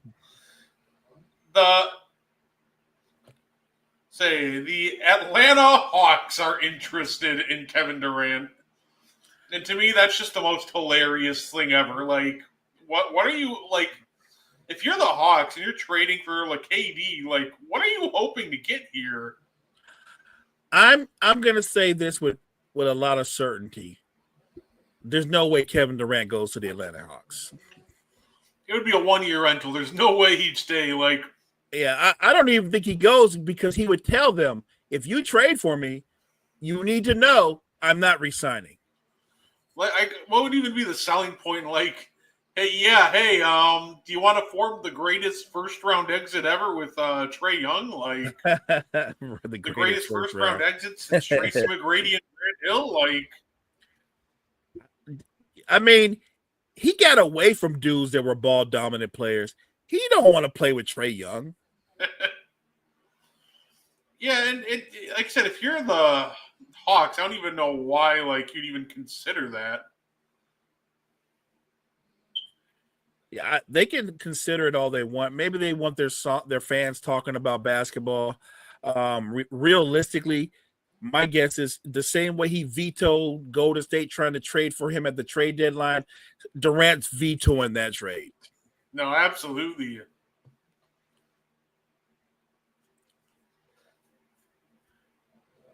What is Nembhard doing? Good night. What a pass. Whew. Funnier than turning Mitchell Robinson into Jaren Jackson Jr. That was ridiculous. That was the most hilarious. Like, I don't. Oh, he traveled. Oh, no. That was a great move, but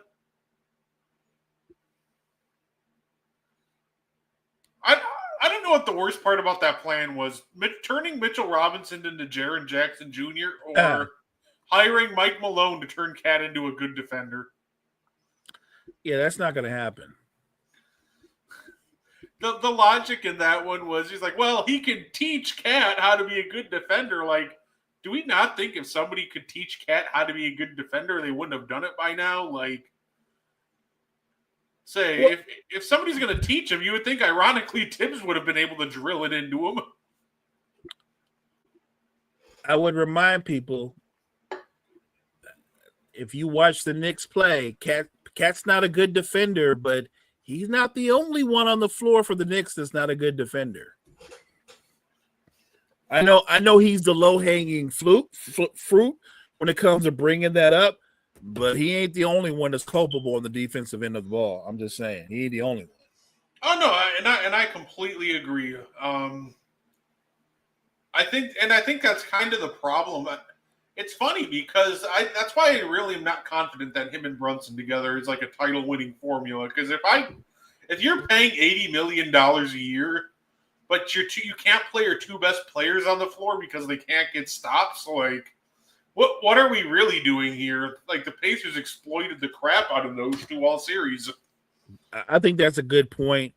It goes back to a question that I asked. I said, could you win a title with Julius Randle or Karl Anthony Towns as your second best player? Now, I asked the question, but in my head, in my answer, no. I don't think either one of them can be the second best player on a title-winning team. I think they're both threes. I do. And it's weird because they were traded for each other. They have similar weaknesses. And they have similar isms.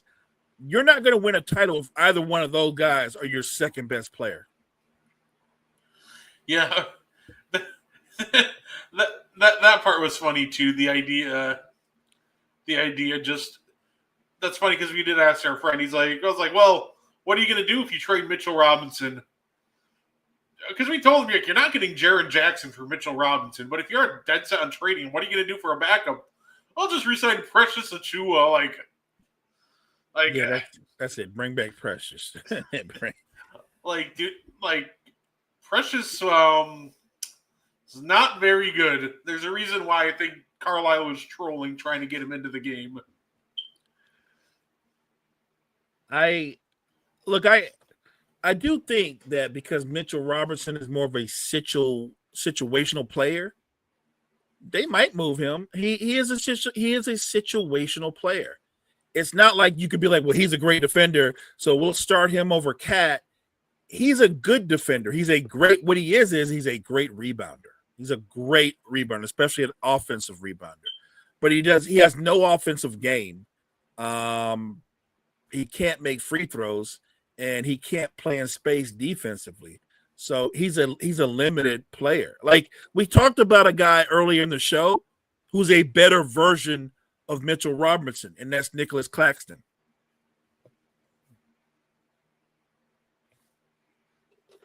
No, absolutely.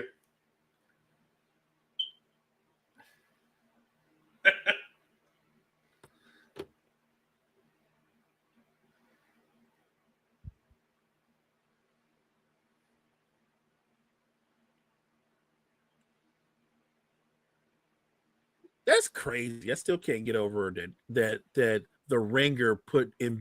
Look, I'm not even the biggest Embiid fan, but I feel like I've always been fair with him. 84th. Like, you just give me 10 names that are ahead of him. 84th.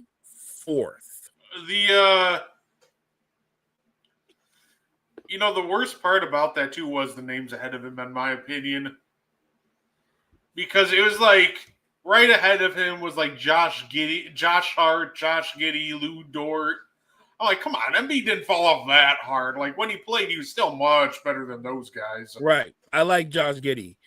He's not better than Embiid. I like Josh Hart. He's not better than Embiid. Matter of fact, Josh Hart and Josh Giddey together aren't better than Embiid. I like Lou Dort. But think about what we're talking about. We're talking about a guy who's an all-NBA player, who's a franchise-level player, and the guys you named, they're all very good players, but they're all complementary players. Nobody's ever going to build around Lou Dort or Josh Hart or Giddey. Maybe the Bulls will try, but then that's why they're the Bulls. I like Josh Giddey. He's a really good basketball player. He is never going to be your centerpiece. You know, it's funny, you know, when it comes to the Pacers, like, they could, like, protect the ball as much as they want, but good dunk. But, you know, with Lou Dort just hitting 5 threes in a game, that's just tough to stop the Thunder when he's doing that. Look, I'm sorry. I don't think Indiana's strategy is wrong. It's just that Lou Dort has flipped reality on his head. like he's not missing. And rather than do like the Knicks did with Neesmith, I think we have to stop leaving Lou Dort open. No, absolutely. Maybe leave Cason Wallace open or somebody else, but not Lou Dort. I don't know why they're hell-bent on trying to get the ball to Miles Turner in the restricted area when he's no good in the restricted area. There we go. That's what I like to see. I want to see more of that. I think you got to attack Ihart in the pick and roll and get Tyrese going downhill. Dude, okay, I get selling the foul call, but, like, Neesmith, you didn't get shot. Like, what the? Oh. Good block by Matherin. Okay. Show some fight. Show a little fight. That's what I want to see. Just I don't care you missed. Good shot. I'm going to say that every time Halliburton shoots, I think, Mo. Just, I don't care that you missed. Way to shoot it. You know what, though? You wouldn't be alone. I think Rick Carlisle's thinking the same thing. Stay aggressive. Just stay aggressive.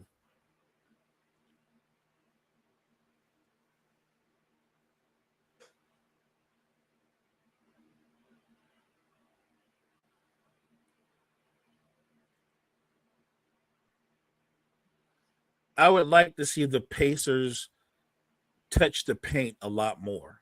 Everything is a three-point shot. Even if, I mean, you have to touch the paint some.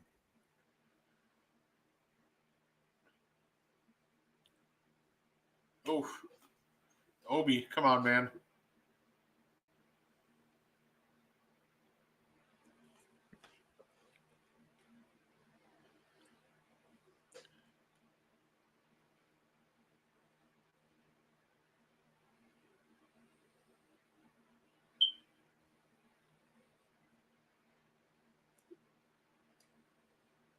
All right. I thought I made myself clear that I didn't want to see him shoot anymore. But Christ. Well, there we go. Well, I don't mind that. Hey, what's up, Cottrell?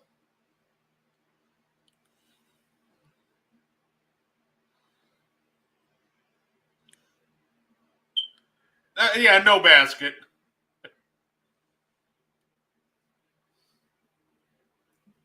I did like what Toppin did there. Get low positioning and use your size to put that up and in. Yeah, he played big, and I'm good with that. But stop shooting the threes, man. Like you get that kind of range when you don't.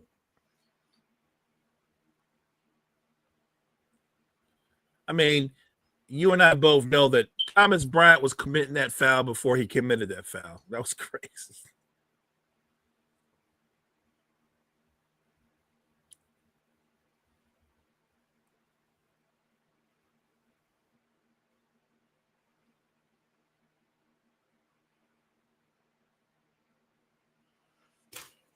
If Lou Dort keeps hitting these shots, doesn't even matter. You know what? You're not wrong.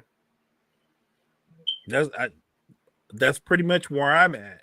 If you're Indiana, you're like, Lou Dort can't keep shooting like this. You would think, but he's done it so far.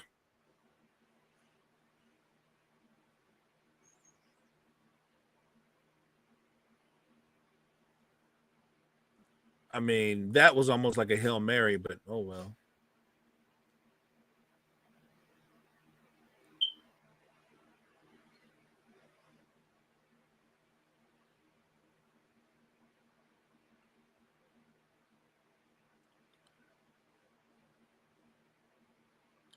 I saw that rip coming. Ooh.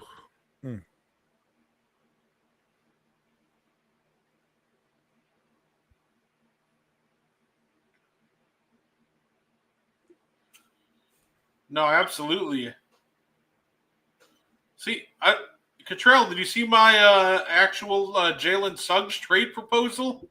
Listen, I actually think it's actually a very good one. To be fair, every Lou Dort threes a week. I mean, that's exactly what you would think, right? Like with Dort shooting, you're good, but Not tonight. Not tonight. Not tonight.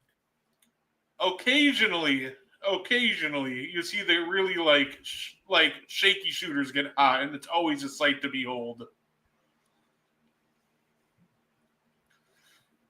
Say, I remember when Rondo got traded to Dallas, and in his first matchup back against Boston, he hit 6 threes and a half, and I'm like, what the? And I'm telling you, I think this is a great trade for both sides. In all honesty, say Mo liked it, so hear me out. I liked it because you got Suggs back and you got the picks. Yeah, no. Magic get Garland and Isaac Okoro. Cavaliers get Suggs, Gary Harris, Jet Howard, Corey Joseph, and a 2027 and 2029 first-round pick. So you get Suggs, 2 firsts, and you get Gary Harris and Corey Joseph you can use in your rotation. And they're free agents at the end of the year, so that's some cap relief.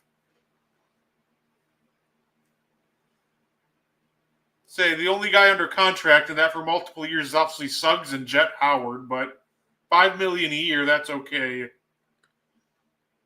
I just think that I like the idea of a backcourt of Mitchell and Suggs because I think Suggs would balance D. Mitch out a lot more.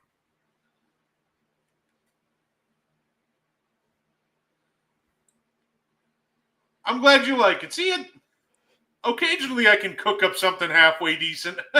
Absolutely. See, Cottrell knows ball. It's a great trade for the Cavs.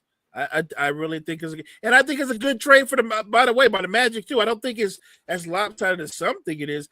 The Magic need a third guy that can create and score and take pressure off of Paolo and Franz. Darius Garland. No, absolutely. And the beautiful thing with Corey and Gary is they're both free agents after this year, so you could easily reroute them to a different team for just salary relief, and I'm sure you could probably get a second back for each. Or you can just keep them, use them for a year, and if they don't work out, then just all right, yep, have fun. Right, facts. Now, I noticed you did a trade with the Lakers. And like I responded in our wild chat, I was excited until I realized LeBron wasn't part of the trade. So, yeah. I just don't think that he's going anywhere. Unfortunately for you, he is not going anywhere. He just won't. It's like he's like luggage. He won't leave. He's not going anywhere.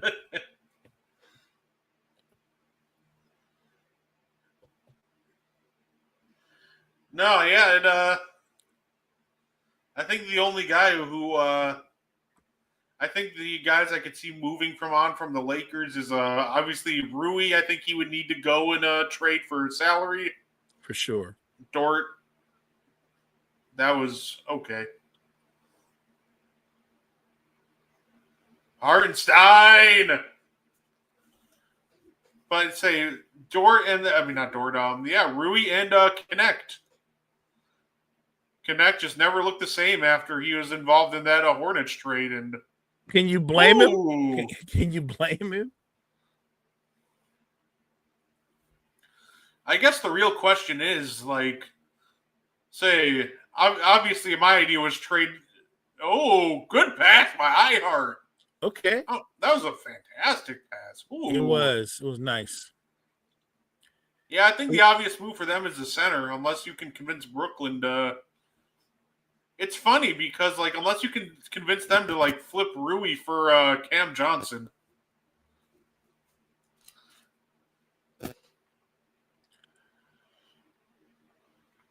I like Cam Johnson. Look, in a perfect world, we put together a bigger deal, a bigger package where we Cam Johnson and Claxton. There it is.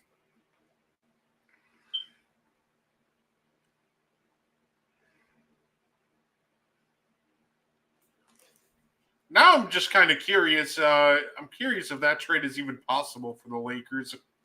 I'm sure it'd be pretty insane, but it'd pretty much require just trading away the rest of your picks. But yeah, I could pretty much picks and depth would be turned into those two, which actually could work because I don't even like the Lakers' depth to begin with.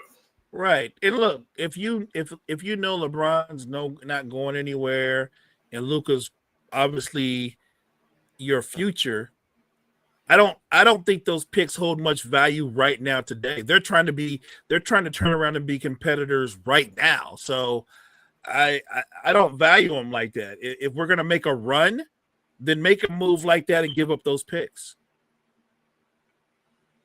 No, absolutely. And look, let's just remember, when LeBron's gone, a Luka Doncic team is not going to be a lottery team. Like, those picks will hold value, but they're not going to be like top 5 picks. Like, the Lakers are still going to be probably winning around 50 games, even if they're not like a power in the West. No, and that's fair enough. I guess I think you could pull it off. I think obviously the real hang-up is I'm sure at that point they'd be like, yeah, we want Austin Reeves. If I was Brooklyn, I know that's how I'd be talking. Like, so you want Johnson and you want Claxton, and like, no problem, just throw in Austin Reeves. Yeah, no, that would be obviously that would kind of hurt for the Lakers because Reeves is a very talented player. But no, yeah, if they believe that much in like Nick Claxton and Cam Johnson, then yeah, I mean, it might be worth doing that, especially playing with Luka. It's not like you really need. You can easily. I feel like you can replace him with somebody who can play off the ball quite a bit. Let's see.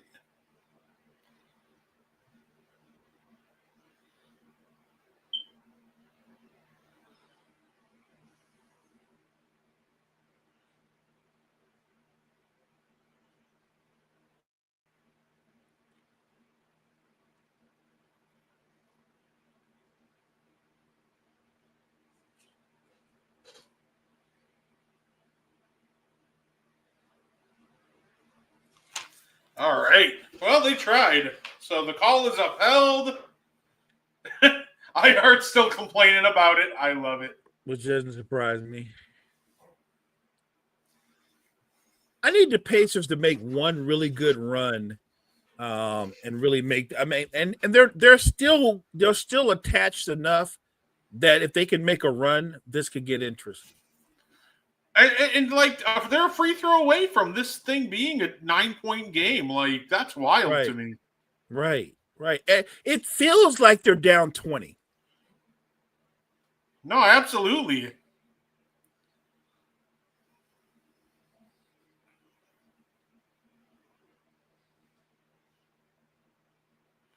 That's a good question. I genuinely am confused on how the Pacers are sticking around in this one.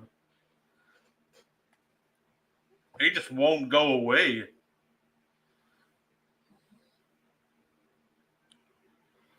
Oh, another offensive boy. Oh, boy. Yep.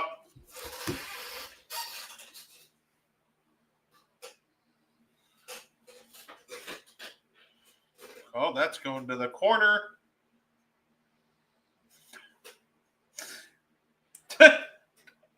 I feel like Denver and like Laker fans are watching this postseason. Like, where was this Thomas Bryant for us? Like, where's the Thomas Bryant that could hit corner threes for us? I know that's how I feel. I didn't get to experience that version. Cottrell says Thomas Stojakovic Bryant. I love it. Exactly.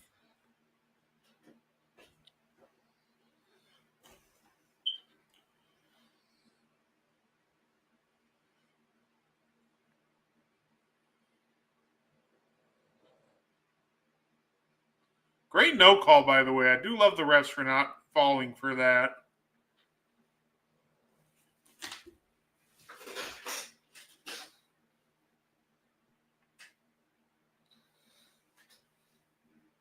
He's way too quick for Mathurin. Not in space. You don't want that work. How is this a 6-point game? That's great defense that he didn't go for the fake. What in the world? I see where this is going. Say what you Never want. mind. I They're don't not see where going this away. is going. They're not going away. Oh. This is crazy. Okay. Oh, I mean, this is why we watch these games, though. It feels like they're down 20 and they're still right there. And Yeah. their two best players have not played particularly well. right? Like, this is a team that, like I said, they're just not going anywhere.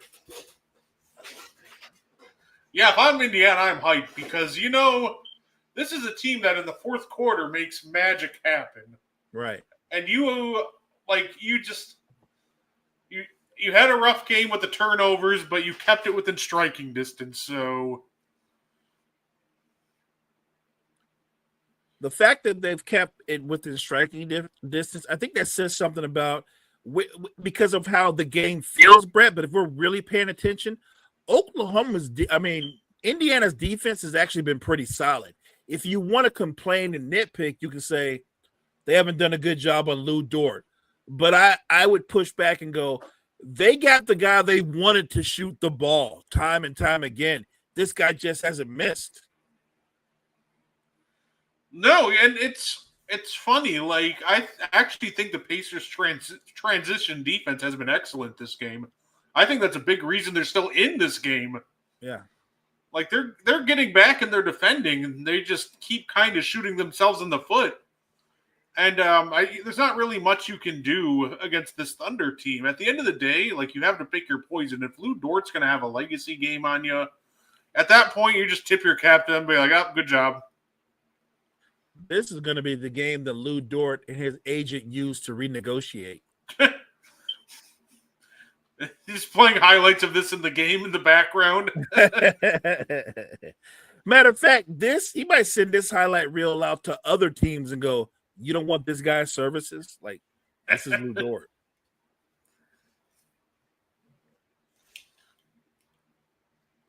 I'm excited for the draft. I'm excited because I'm just a hoop junkie like you. I'm going to be excited for Summer League to see what happens in free agency with restricted and unrestricted free agents. See what happens with potential, because I do think some guys are going to move.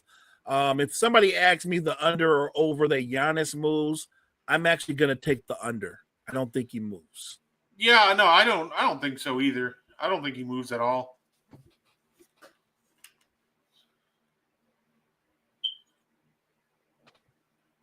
I think at the end of the day with Giannis, it's funny. I actually hate the Giannis trade rumors just because nobody seems to value him that highly, right? Like there's some absurd trades that I just see out there. Like, no, I'm sorry, you're not flipping Giannis. You're not getting Giannis for like 2 protected firsts and Mikal Bridges. Yeah, the Knicks, Giannis to the Knicks are the most laughable rumors because I'm like, what do the Knicks have that the Bucks want? They keep saying like, oh, Mikal Bridges. Like, I do not want Cat. I don't want Mikal Bridges. Like, no. Like, I ain't doing all that. And unless they had a gang load of picks, number 1 picks, which they don't have, because they traded a gang load of picks for Mikal Bridges. No, absolutely. Oh, that's good. That is cool, though, that he ran into Jalen Green at Summer League. Who did? Cottrell. Oh, he did? Yeah, no, that's cool. Did you ask him why Wingstop fired him? What did he do? What happened with that? No, I love like I said, it's funny because it probably sounds like that we like dislike Jalen Green, but I just don't think he's number 1. He's a number 1 player or like even a number 2 option on a championship team. That is all I'm saying. So anybody that goes, oh, Mo, you wouldn't want him on your team. I didn't say that. I would want him on my team. I absolutely would because I know he's a talented scorer, but I don't think he can be your first or second best player. I think I look at him and see him as a guy who could be instant offense, maybe off your bench. But I don't think he could be one of your two best players and you be a title contender. That's all I'm saying.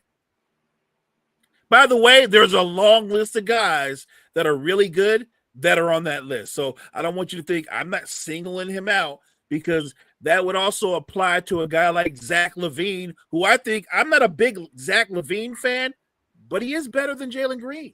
He is. I love DeMar. I respect everything about DeMar. I never thought DeMar could be the best player in a title-winning team, but he is better than Jalen Green. I'm just giving you the obvious stuff.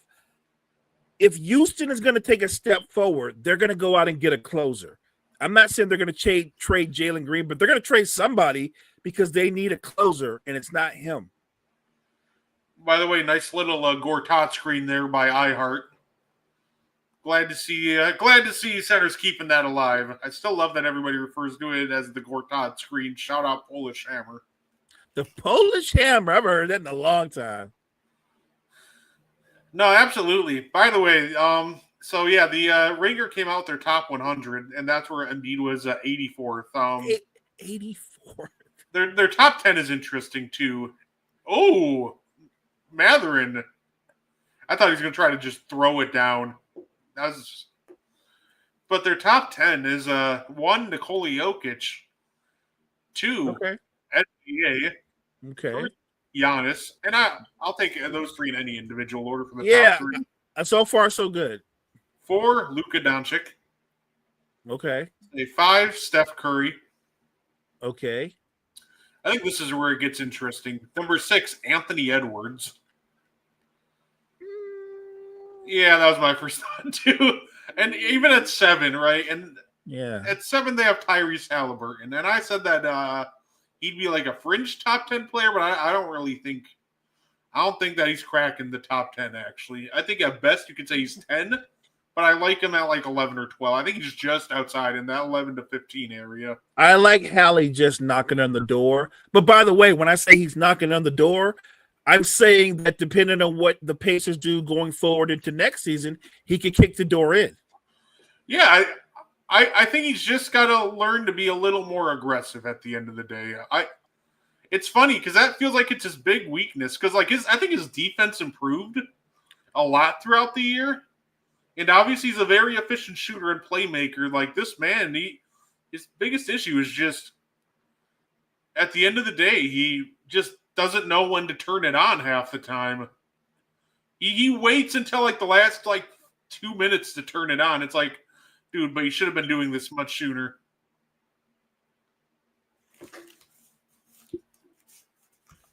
They got a foul in that play, but I'll say this: I think the Pacers have played much better defense in the second half.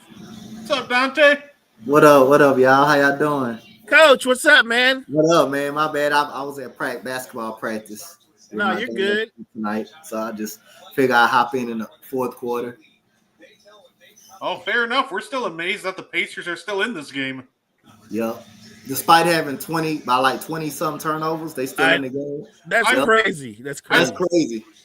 I will say they've done a much better job in the second half because 18 of those did come in the first half.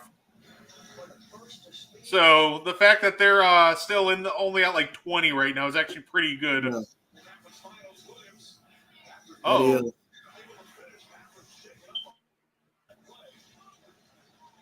Say Matherin's shaking up.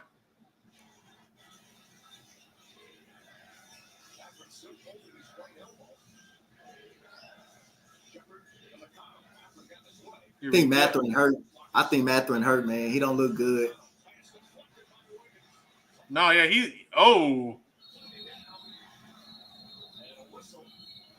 Yeah, well, that's bad news because he's their most explosive player off the bench scoring-wise.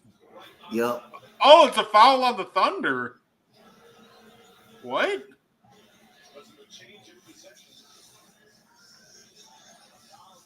Or was it a 24-second?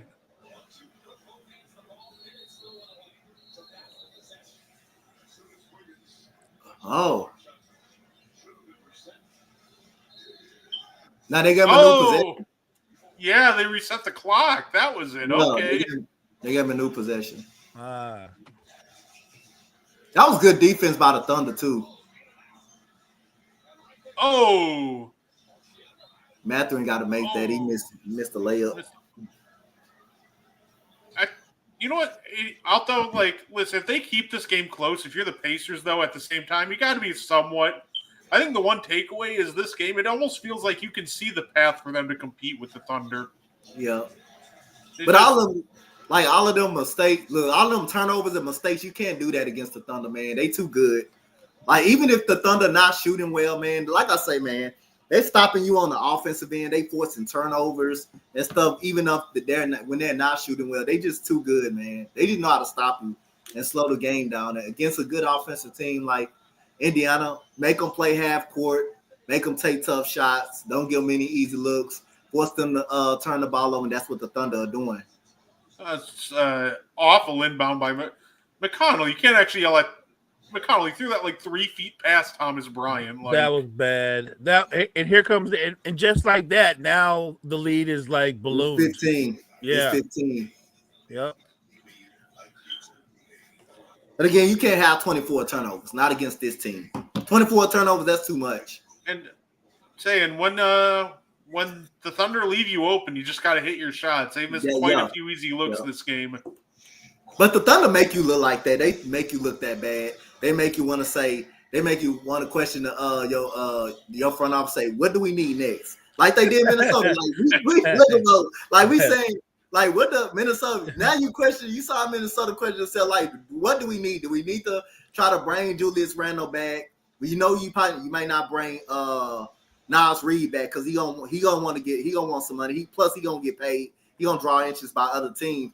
But that's how the Thunder just make you look. They just make you look like that. They just make you look bad. I agree. I think they'll bring back try to bring back Reed and Randall. I think it's Alexander Walker that's the odd man out in that one. I think Reed gonna try to go for a payday though. I think some teams gonna draw some interest in that dude, man. Oh yeah, I'd have to look to see which teams have a lot of cap space for him because I think that's the challenge. I'm not sure what teams have a ton of cap space to give him that big deal. The question should be, what if Randall goes somewhere else? Because how much? I guess at what point do you go Julius Randle's what he's asking for? What he's asking for, we don't feel that he's worth that. Like that's a tough call. You want to bring him back because you don't want to lose him for nothing, but you don't want to overpay him either. Yeah. I mean, Contrell, say Pacers might just have the Thunder right where they want them. Down big in a game one, like, yeah, we've seen this one before. But, this one just feels different. Like, you're like, okay, the Bucks the Bucks were gettable, the Cavs and Knicks were gettable. Like, this you just had to bring the Bucks in it, huh? You just had to bring the Milwaukee Bucks in it. Hey, the only move I want to see besides firing Glenn Rivers is trading Kyle Kuzma for literally anything. Don't expect a lot back for Kuzma. Maybe you might get Jackson Hayes for Kuzma. You're not gonna get Jackson Hayes. I'll take like a $20 Bucky's gift card for Kyle Kuzma at this point, and like a heavily protected second round pick in like 2080. Like, just get him off my basketball team. That dude straight up disappeared right after he left Washington. He straight up disappeared. No, because why did I go on Twitter? Like, Twitter's like torturing me because like I go on Twitter and they're like, somebody posted a picture from an NBA auction and it was Kyle Kuzma game 2 against the Pacers game used jersey. I'm like, the infamous Tony Snell game. Do I really want that jersey? No. It didn't feel gettable in the moment, Cottrell, but like at least the Knicks had weak points in the defense that you could attack. And you knew that there was still somewhat of a chance because you could always go at Brunson and Cat. Like, all those teams had some sort of weak spot. You're like, yeah, you can just exploit that, get yourself back in the game. This Thunder team can just run so many different variations of any kind of defense they want that you just like, okay, well, there isn't really a weak spot in this Thunder defense that you can exploit. And even if your team plays good defense, they're able to make shots. They have a couple of guys that can make something out of nothing. I don't think the Pacers have that. No, absolutely.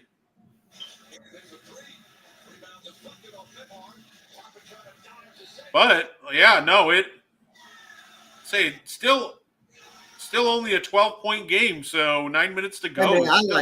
I like that player, the one that just made that 3-point play, Andrew Nembhard. I'm a big fan. I've been watching that guy since Creighton, man. That man is really good, man. That's a really good goddamn player, bro. Here we go. We're putting Toppin on Caruso. Dang.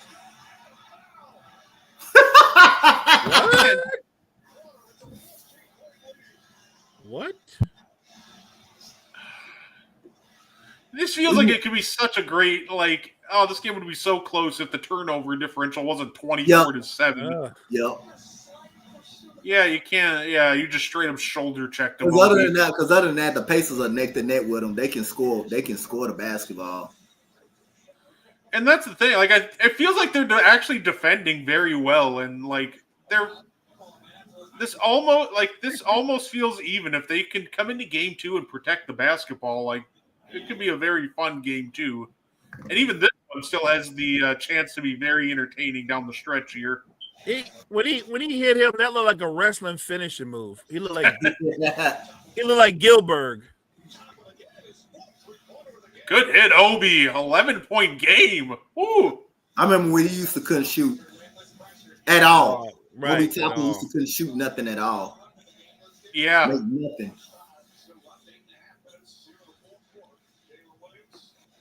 Sometimes it's a trade you don't make because if you look back, I'm sure the Knicks would like to have Obi Toppin and Quentin Grimes. Yep. I mean, even when they had good strong take, but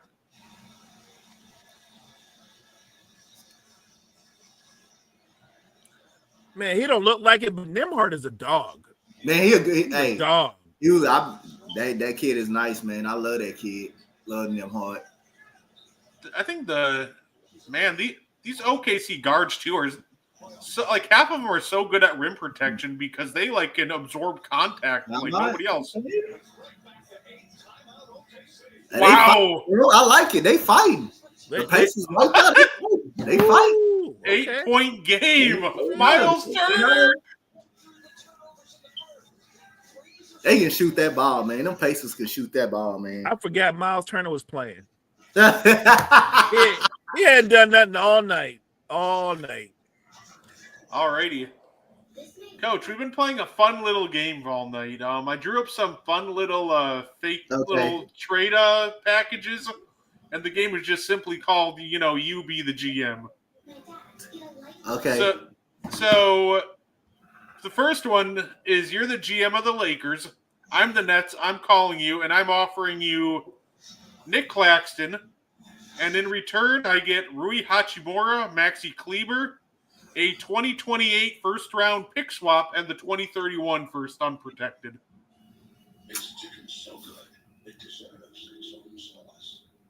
The first-round picks, I don't know.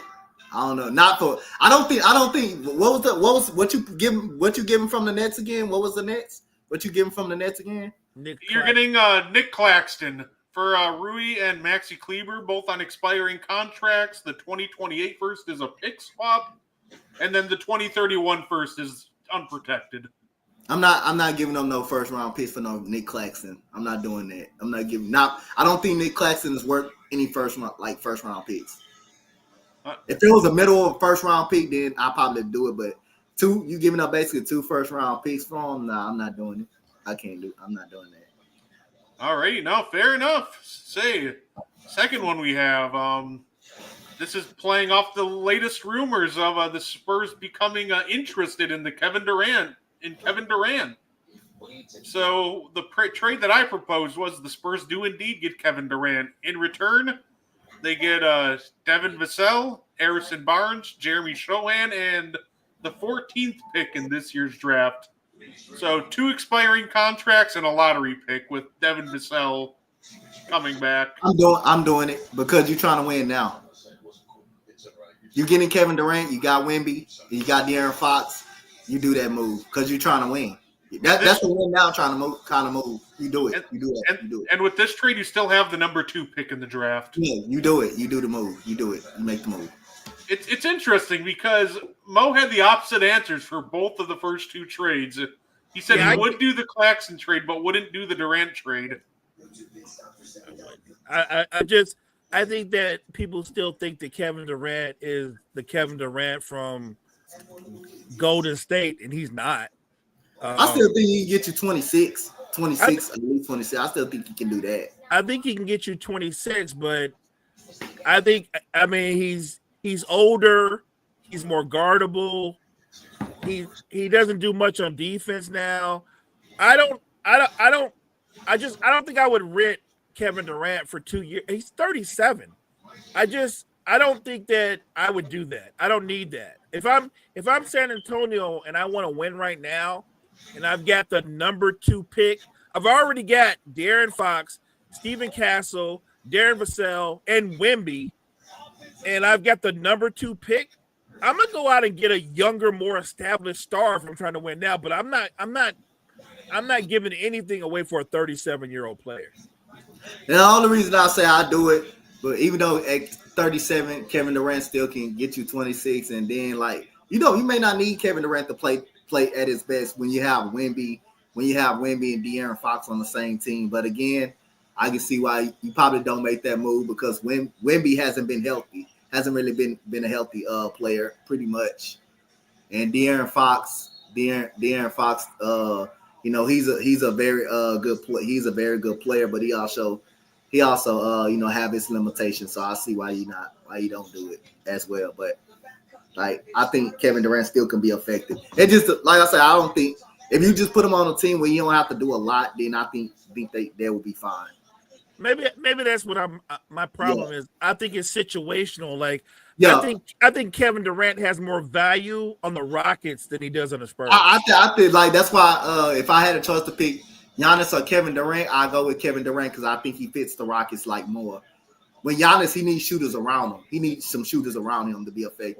Right. And with KD, with all those young dogs that the Rockets have, he don't have to do the heavy lifting. He just got to close. Man, okay. Obi's eating up. Obi Toppin legacy game. Right, 7-point game. This is absurd already. 7 point. This is one of those where it feels like it should be like a 20-point blowout. Oh, Dort's starting to miss. Yep, wrap it up. Pacers winning this one.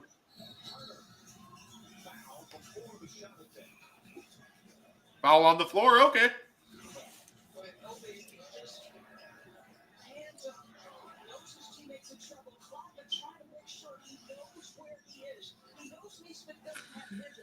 Yeah, I think Giannis. I don't think Giannis is going anywhere, but Giannis to the Rockets framework would be interesting because I know they. I feel like the Bucks would be after 2 things. They'd be either after those Suns picks. Oh, what a shot that was, man! Oh, my goodness, bro! They can shoot, man. They can shoot the ball, bro. They on fire, man. They on fire, bro. A step back bank shot. What in the world? I'll say this: Oklahoma City started to look a little bit stiff. Oh, there we go. Hey, that's how you know. That's how you know you hot. You shooting the ball like that off the glass. Miles Turner may be hot. That was crazy. A step back. If you told me after what I've been watching all night that we would have a 4-point game, I'd be like, yeah, right.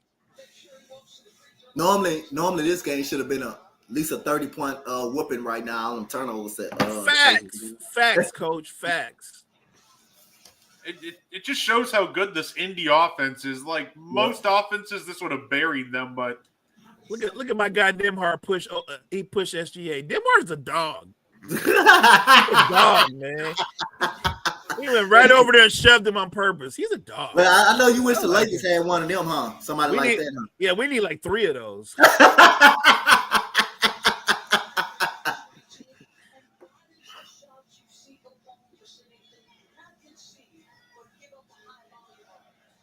Here we Got go. 16 threes. They got 16 threes.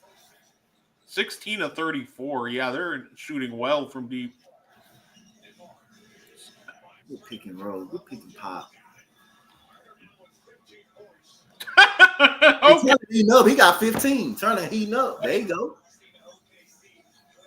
Turner went from Is he a free agent? Is Turner a free agent? Restricted. Yeah. He's restricted free agent. Yeah. yeah, he's hitting free agency this year. Oh my god. What? Well, there you go, Mo. There you go. But the Lakers may not pay that man. Yeah, we don't pay nobody, so. All right. Well, the Thunder are slowing this game down by getting to the line. Yep. And that was a rough screen. Damn. Y'all See, couldn't just pay. got away with a shove. Okay. All right, here we go. First free throw up. Y'all couldn't pay Gary Trent Jr. the vet minimum. Y'all know we ain't paying. Y'all ain't paying no Miles Turner. We the only team in the league that couldn't get that man the vet minimum. The only team in the league. Jeannie could have paid that man out of her pocket. She could have paid him out of her pocket. But y'all gave Ronnie $4 million. That what y'all gave him? Because we're not smart. We're not smart. We gave a guy that wasn't going to play at all. Hey, We you gave him gotta, a guaranteed $9 million. Good God. you gotta see vet men for impact players like Christian Wood. Man, see, nobody wanted to listen to me when I told them about Christian Wood. I could have said anything about Christian Wood as a Rocket fan. Ooh, good move. Ooh, Allie. Back to a 4-point game. I told people in what you call it, about him in Houston. He was a locker room counselor in Houston. Oh, okay. And he couldn't play no defense at the rim. He was too small. He can't play At all. I told people that Christian Wood is the kind of guy that looks really good when there ain't any expectations. Yep. And that's how he looked with the Rockets. Uh-oh. That didn't go. Oh, that would have been massive. I'm telling you, OKC is not looking strong. Better get it to SDA and let them get to the free throw line because they struggling. That's too. That's a Wow. foul. What a foul. Wow. The finish was impressive. The Pacers can't let him split the double team that easily. I think the Pacers made him found some though in this game though. Yeah, facts. If they do, even if they do go down in this game, they may found something, man. They may. OKC look tired. If you look like if they was to lose this game, you looking at the turnovers. You basically looking at the turnovers. That's what I'm looking at. You're looking at the turnovers, the 24 turnovers you got. Yeah. Indiana might be getting tired too. When you have to come back from that big a lead, it'll wear Yep. on you. And that's what it looked like because they following Shea and all that. Yeah, that's what it looked like.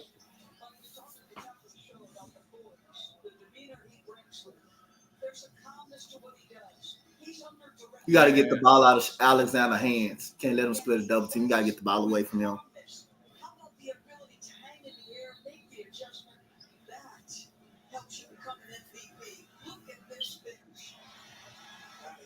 I think, yeah, this is the part of the game where you just go anybody but Shea. Yep.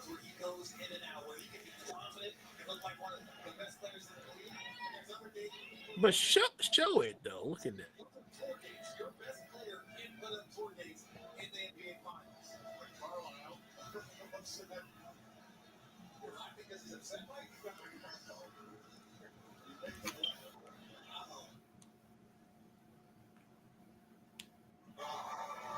All right.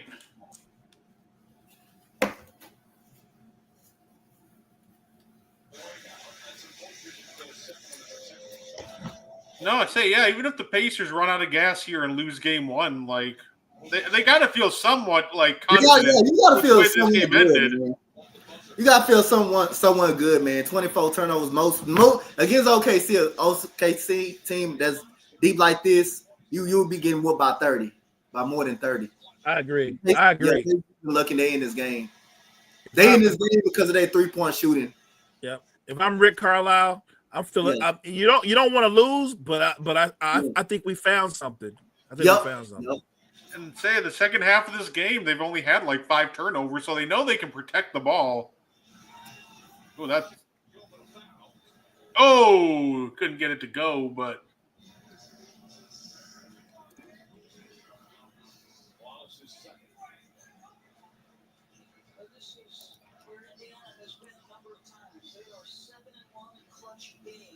I'm gonna give Indiana credit. Like, I know they got a ton of turnovers, and that's on them. But not outside of Shea Gilgeous-Alexander, Chet hasn't done. J-Dub has been inconsistent. Like, as a team, they're only shooting 41% from the field. So Indiana's defense has been there. Yep. ooh, needed Hey, that. Indiana showing signs, man. They can be in this game. They can compete with OKC. As of right now, in game 1, with all the turnovers, despite the turnovers they got, and the 3-point shooting, and that's not good to miss 2 free throws against them. But they showing they can play with OKC. Right. You got to feel real good about that coming into game 2. Come on, Siakam.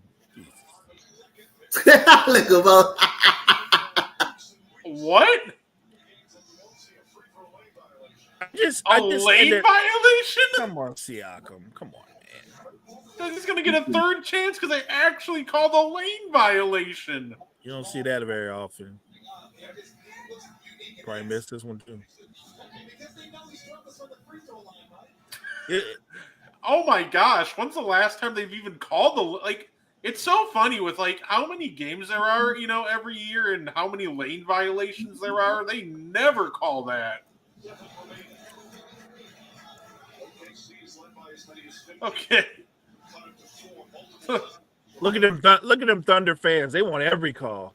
They want everything. They want every call with the same. They do. They want every damn call. They're like, God damn.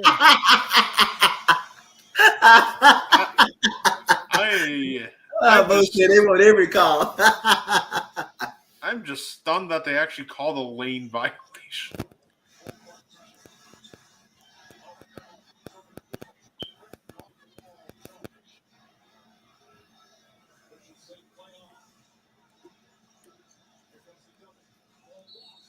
Oh.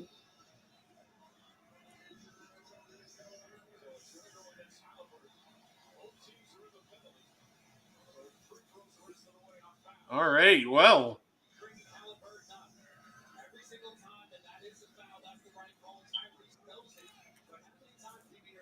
Yep.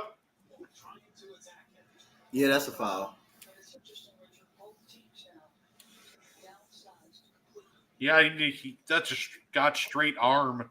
Yep.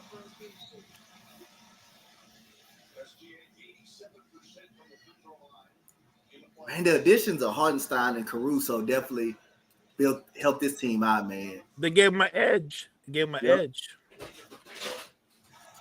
Yeah, no, I say trading Giddey for Caruso is absolutely the right move, and it's absolutely the right move. 1,000%.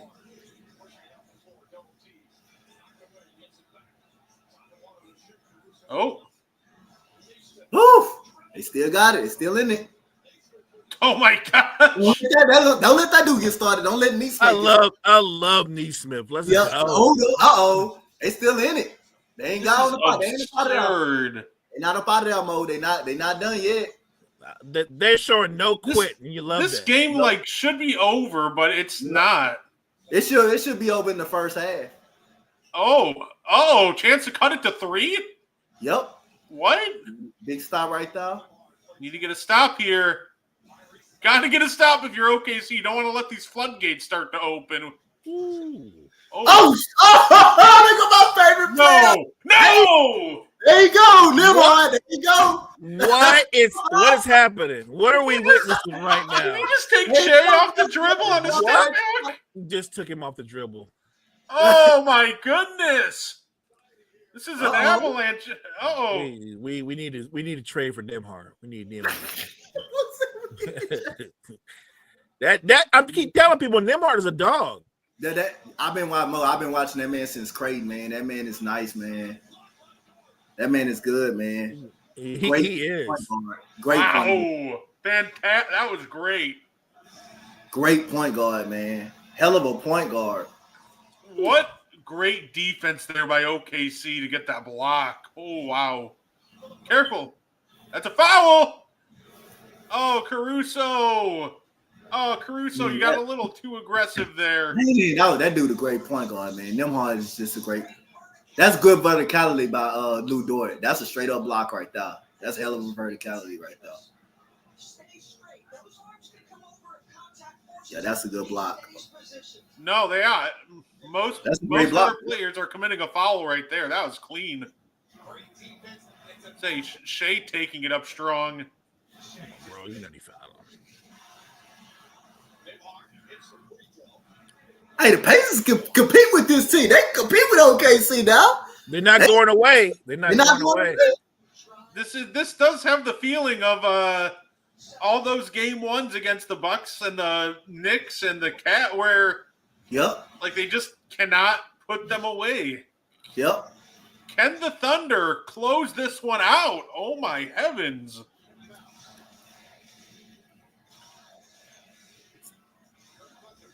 This is absurd. Nimhard is a dog. Oh, good block by Siakam. Okay. Let's go. Run it. Good block. You boys don't quit. Yeah, them boys, they keep coming. It done got quiet in there. They got quiet. Crazy.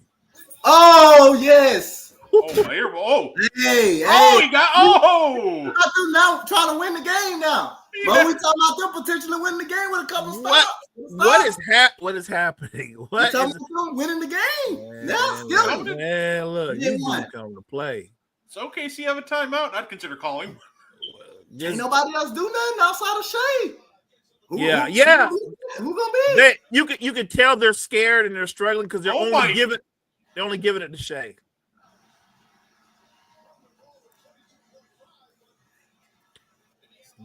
They've gone completely to Shea now because they're scared. I would challenge. Yep.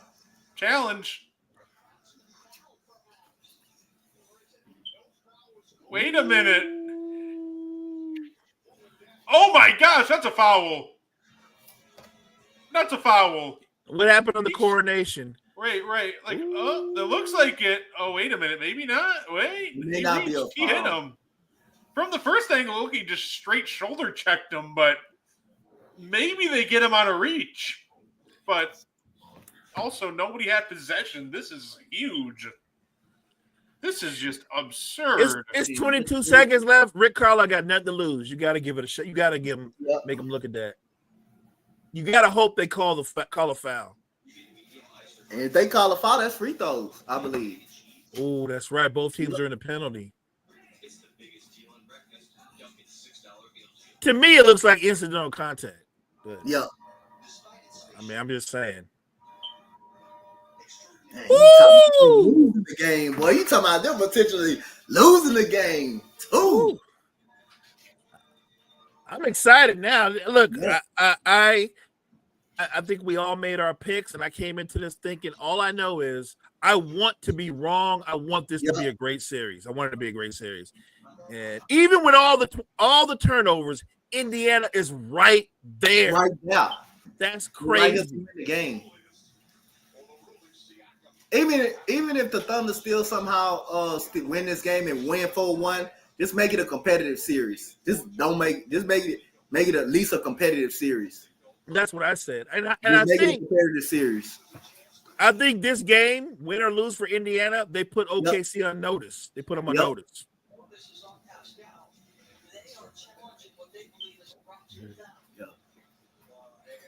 That's crazy. They down by 1, man. Don't let them give this dude free throws. Oh God. These people gonna go crazy. Especially them OKC fans. They are. They're gonna start calling. They're gonna call the ref. They're gonna call the refs all kind of names. They're gonna call the refs all kind of names. Don't say it's ref ball. Every day say though.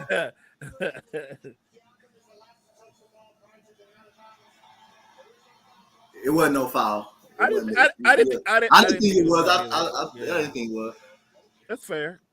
That's fair. If you the Pacers, you got 22 seconds left.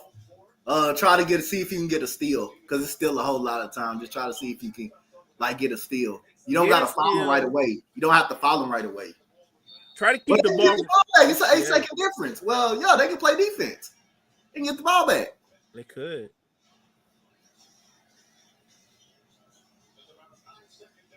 I'm wanting anybody but SGA to take the shot.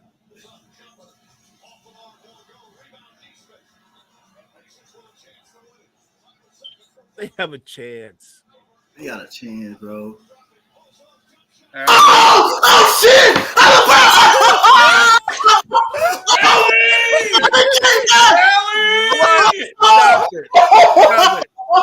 it! Stop it! Oh, they stood! What a quality scrum, boy! Stop it! Stop it! Wow! Oh my God! That's good defense by Nembhard too, man. Facts.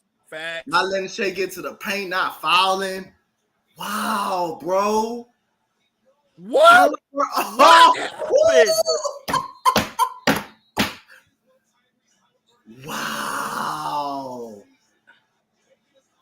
You're right, Cottrell. They had him right where they wanted him. Oh my God, Cottrell, you called that, bro. You called it. Look at Shaq. Shaq's upset. He must have money on OKC. Wow, bro. That's crazy. I think we all three noticed something. As the game got tighter, OKC stopped moving the ball and just gave it to Shea, and everybody watched him play. Wow, bro. Yo. Bro, wow. That should stop everything. Overrated. Oh, yelling again. Overrated.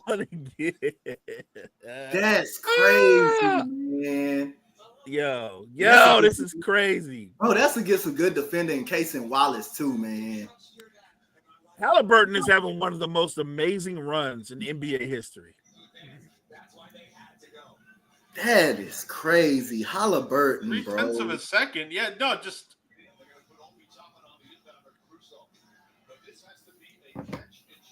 Yeah, it's got to be a really quick catch and shoot. It's got to be a catch and shoot, or anything got to go to the rim. But it's or a lob, I guess. Yeah, but it's enough for it's just slightly enough for a catch and shoot jump shot. It better not end on a referee calling a foul. I don't want to see that. Don't do it. Man, look, if these guys hold on, so much to talk about. Dang, man, that is crazy. What the hell Miles Turner doing? Why OKC? Oh, why are you leaving? Yeah, don't do that. Yeah.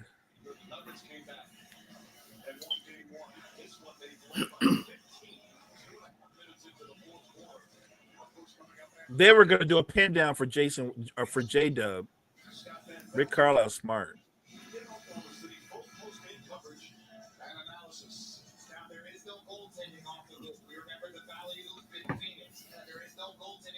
How did we get to this point? Oh that is crazy, man. Coach, you came at the best time of the game in the fourth quarter. In the fourth quarter, man.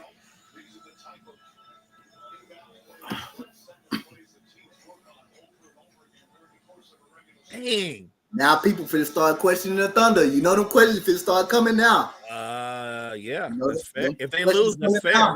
That's fair. Yep. They won and spiked on 25 turnovers. That's what that should be the conversation. If they win, all I hear is they did that and they turned the ball. If they don't turn the ball over, oh my God. Damn, they won the game, man. They got the game. Wow.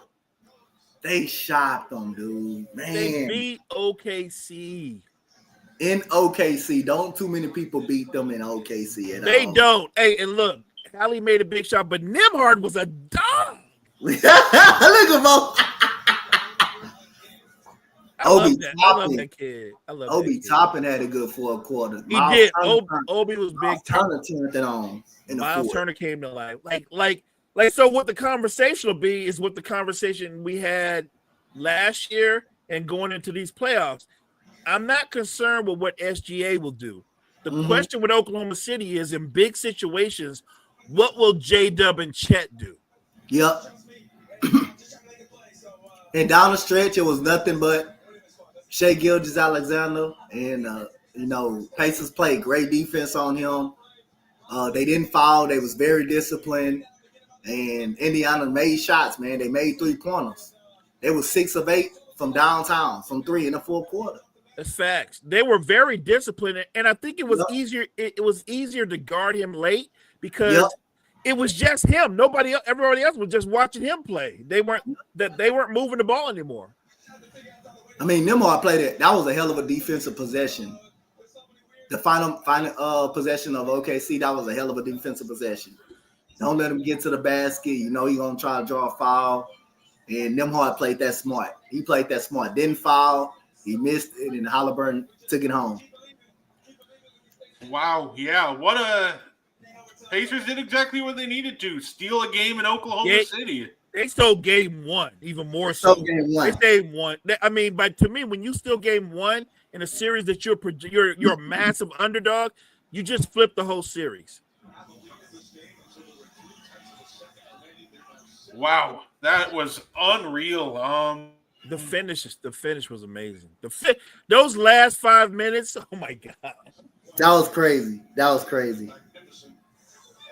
Well, it makes me that much more excited for, game 2 on Sunday.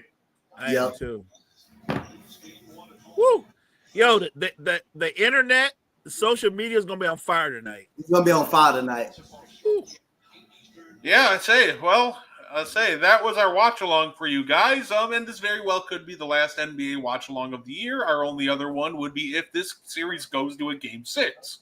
Yep. So I'm hoping this goes all the way to 7. So hopefully we'll see you guys again for another watch along. Thank you for joining us, Coach. I definitely appreciate it. Appreciate Y'all gonna have you to get me on so the show.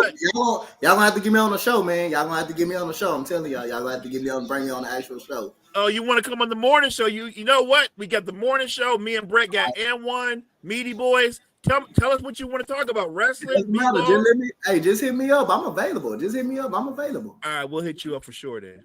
Yeah, Say it. I'm available. No, absolutely.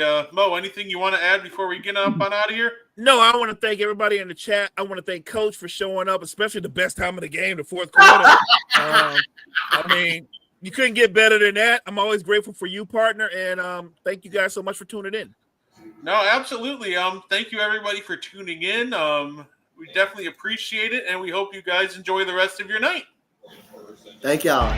Thank you for tuning in to the And One podcast. If you like our content, you can find more on the Wire to Wire Podcast Network on YouTube, Facebook, and Spotify. Want more And One? Find it on Wire to Wire. Like and share our Facebook page and join the And One Discord. Grab the link to join from our Facebook. Thank you for tuning in and have a wonderful day.